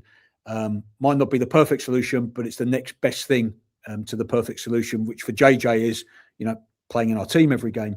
So goes back to a manager that he's done really well with in the second half of last year, goes back to a club that he's obviously done well with as well. The terms of the loan meant Burton weren't willing to enter into that loan with a recall. So we didn't have the opportunity to recall him in January. That was the condition on which they would take the loan and subsidise the loan to the level that they do in terms of JJ's salary. So we know he's a season there. But again, if JJ plays every week in the second half of the season, scores some goals, one of two options can happen at the end of the season when we've got 2 years left. JJ's future is away from Lincoln. And if that's the case, we've got 2 years contract to be compensated accordingly if there's a permanent move. Or he gets to a point where he comes back and he fights and comes back to be a part of our squad and challenge to get in the team for us. So all options open for next summer, but it felt definitely, and this is a word that we probably use quite a lot, the most pragmatic solution this summer, the summer just gone, was to get JJ what he wanted, which is regular football in a level that he wants to play in. If he does really, really well, Lincoln win on 2 counts. He either comes back and is a part to play with us, or if not, and it's something away from the club, then we've still got 2 years of his contract to protect us in terms of a transfer fee. Okay, thank you. Awesome. So from a kind of a transfer and also like a contract negotiation standpoint as well, back in 2021, when we did make the playoff final, it was probably quite difficult to kind of negotiate some contracts and even bring some players in, not knowing sort of what division we're going to be in the next season. Of course, with where we're at the moment, not jinxing anything, we're kind of in a similar sort of a situation. How do you think you've kind of learned from having that experience 4 years ago, 5 years ago to where we are now? Yeah. It's funny, the other day I sat down and looked at that group in detail, looked at some of the team sheets that we put out, the teams that we put out in the first half of the season, and everybody remembers Brennan and everyone remembers Morgan and maybe 1 or 2 other names as well. But this group's definitely stronger. The group's stronger. Whether the 11 is, I'll let everybody debate that, but the group as a whole. But the biggest difference is there are players. And what happened in that season was it our second or third season in League One? We basically had COVID. I think it was our second season. I think the first season, obviously Danny moved on and then Michael came in, and then we had a shift of some players in that January, some real big stalwarts of the club that had done brilliantly for Lincoln and helped us get 2 promotions. Then COVID curtailed the season, and then we pretty much built a group from scratch. And that was at that time, prerequisite was really their free transfers or their loans. And the world's changed a little bit for us in the 5 years since because of, investment, because of, what Clive's been able to do, what Harvey's been able to do, and latterly what Ron's been able to do has enabled us to build on this trading model, if I'm allowed to say that we probably talked about 5 years ago, but we've probably evidenced a little bit more in the last 5 years to be at a point now where we can acquire players by paying transfer fees. And what that suddenly does is it means that we can have our own assets rather than relying, which I think we did that season, on being competitive by using players coming in on loan. So the likes of TJ that year, Alex Palmer in goal, Morgan and Brennan, and then a couple that we were in a position where we only had a year left on their contracts and we had to sell in the summer. So George Grant and Teo Edin. So I remember coming out of that player final, you get past the disappointment of the game, but then the realisation of your team has absolutely been ripped apart and you've probably lost 7 or 8 absolute guaranteed starters.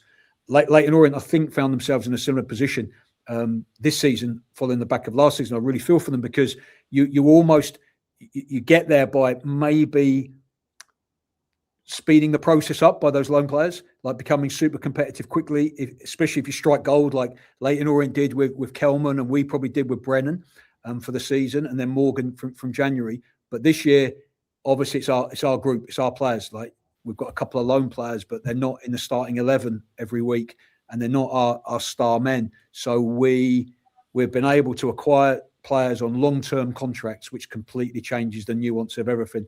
But it is why it was really important to us to secure those senior players. It's why we wanted to remove any doubt from them, show them respect, not make it, something that we could, the rules of football are you can exercise an option up until a date in May at the end of a season, or we could have waited till an absolute trigger in terms of minutes had been made, which would have been somewhere between January and the end of the season.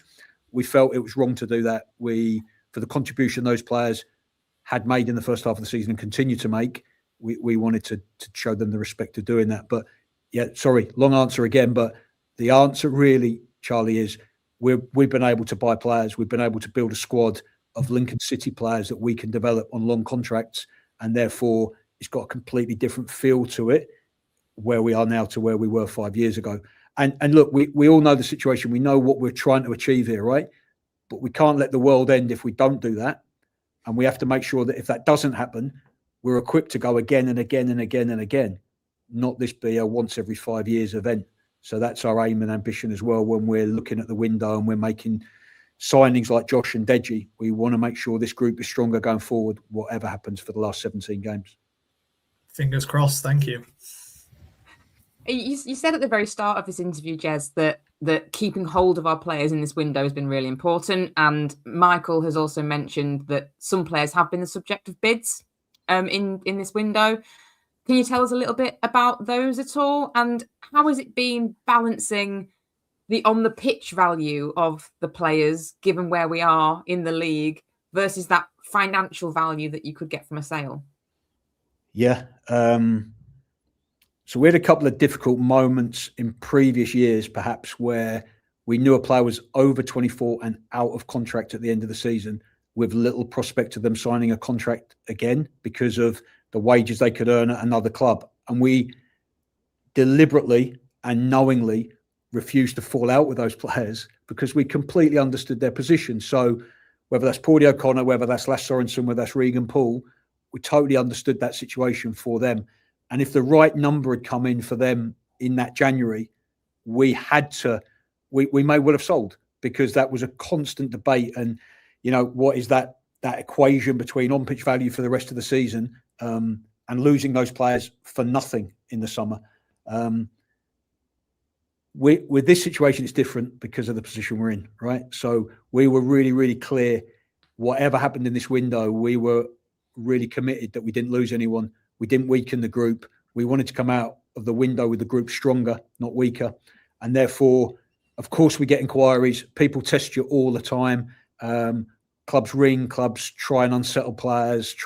But it's harder to unsettle players when you're at a club like ours. The players are so happy in terms of what they do every single day, the spirit amongst the group.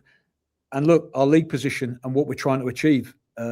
So I'm not saying it's easy. And we are really grateful to the board for being so supportive in, one or two, probably where we were really tested. Lots of inquiries.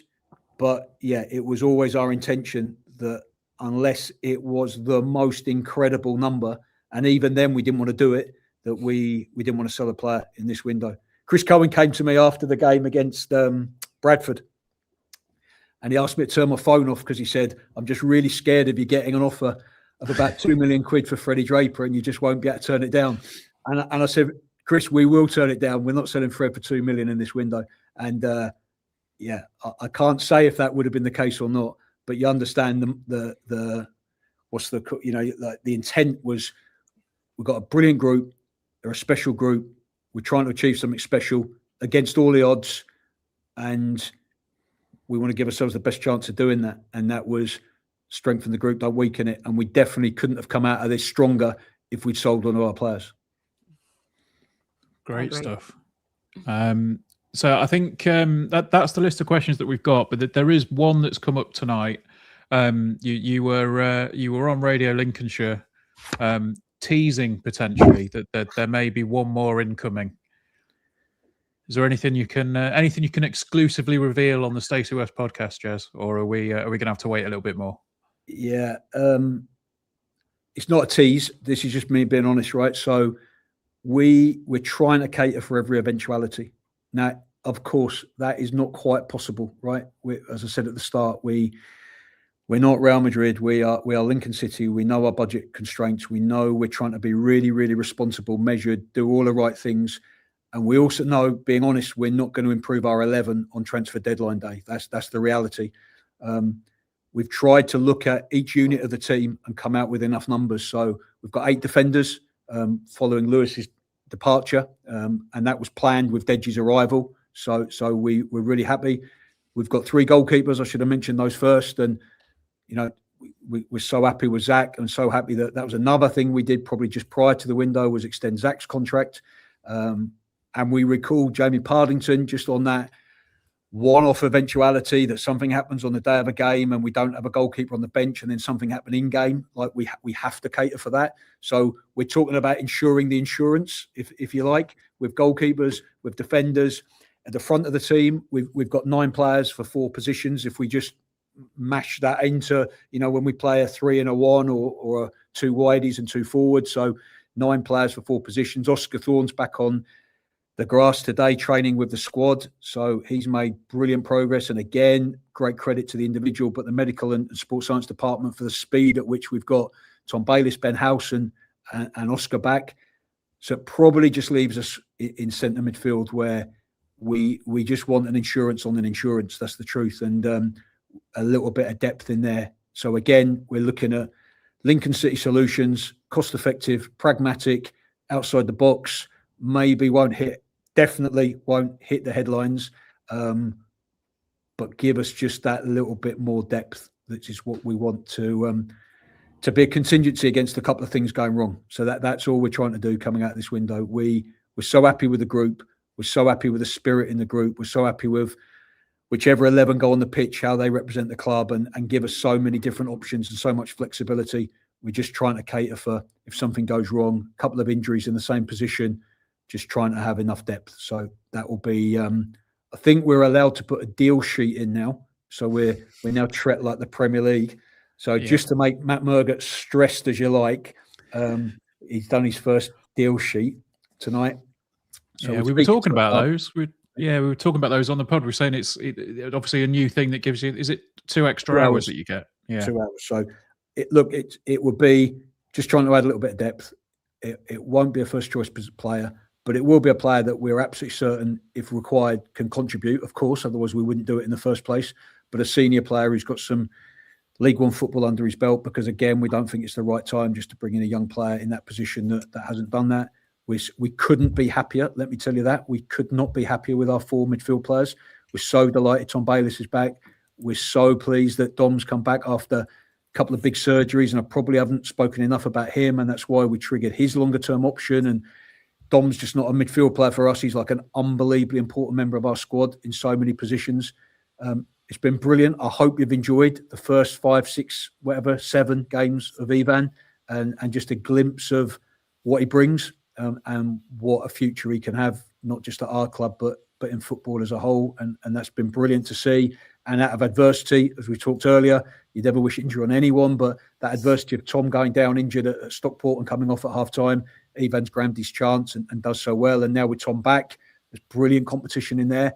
And Conor McGrandles is like finally been recognised for how good a footballer he is, how important he is to us, what a brilliant job he does. And we wouldn't swap Conor McGrandles for any centre midfield player in this league, like 100%. So this is not a reflection on them. It's just probably been a little bit greedy coming out of the window going, we don't want to be caught short in any position. And can we just do something that's a smart move that gives us a bit of depth that, caters for as much as we can coming out of the window. Super stuff. Right. Well, I think that's probably about everything, unless we've got anything else, guys. I mean, I could probably sit here for another hour and listen to Jez talk, but I don't think I've got anything else at the minute. No. Look, just from me, and I'll say this every time I come on your show, and I mean it, and include, I widen that to obviously to Gary and Chris as well, but just like a massive thank you from myself and the club and the players and the staff for the job you do. We know how many hours you give up providing such a brilliant, I think, service to the supporters, the podcast, the endless stuff on the website, and just probably a massive thank you to the fans as well, because like it's cliche, innit? And anything I say might come across like that, but it's heartfelt. Like, we can't achieve this on our own. Like, it's going to be done together. And the feeling inside our stadium all season, but it's almost gone up a notch even from Cardiff onwards, has felt incredible. Like, the Cardiff game felt like the Chelsea game in terms of atmosphere, and it's stayed at that level in the last 5 games. And the support away from home has been incredible. The number of people who travelled to Wigan, we know how expensive it is. We know how difficult it is. We appreciate it massively. And ultimately, we're doing it for you, for the supporters. And we want to achieve something special. We'll only do that together. And I think that's the kryptonite we have against everybody else, isn't it? It's the thing that money can't buy. It's being totally aligned, totally together, staff, players, board, club, fans. And we just got to embrace what comes from here on, and try and enjoy being part of something probably no one expected to be part of, and not look ahead too far. I know it's hard, and try and be as competitive we can be in every single game, respect the opposition. Wigan was tough, let me promise you. Like, I've seen the numbers spat out by our players. I've seen the physical output of our players again to try and win a football match. And Sonny spoke about it so eloquently after the game that, if we're going to achieve something special in the second half of the year, it's going to be as one. And you play a massive role in that, in connecting players, supporters, and ourselves. So big thank you. And let's enjoy the rest of the challenges that come in the second half of the season. Absolutely. Well, no, thank you for the kind words, mate. I know Gary's at home watching right now. He says, cheers, appreciate that. But it's been fantastic having you on, as it always is. How are you looking for probably, I don't know, about August time for the next one? What do you reckon? It's gone beyond grey. White and falling out. So, the stress in football, isn't there? Wherever you are in the league, but this is we've got to enjoy the next bit and work really, really hard and appreciate the players. I'm sure you do. And if I say this, I work for Lincoln City Football Club, right? So I become a supporter of Lincoln City Football Club because I work for the club. But I know people who come every week are born as Lincoln City supporters, who are Lincoln City supporters from the first football memory that they can have. And if I was a football supporter, I'd want to be represented by this group of players. I think their humility, their work ethic, their desire, their commitment, what they give for the badge, and it means a lot to them to represent our fan base and our supporters and our football club. So, let's just keep getting behind them. There's going to be bumps in the road. Let's not pretend we're going to win the next 17 games, right? There's going to be bumps in the road, and that's where we really need people. So, I'm sure we just probably finish by thanking the players for what they've given us so far and making sure they know how much support they'll get in the second half of the season as well. Absolutely. But there is only one way to finish the Stacey West podcast, Jez. We should know this by now. And we've got to say it. Up the Are you ready, guys? Up the Imps. Up the Imps.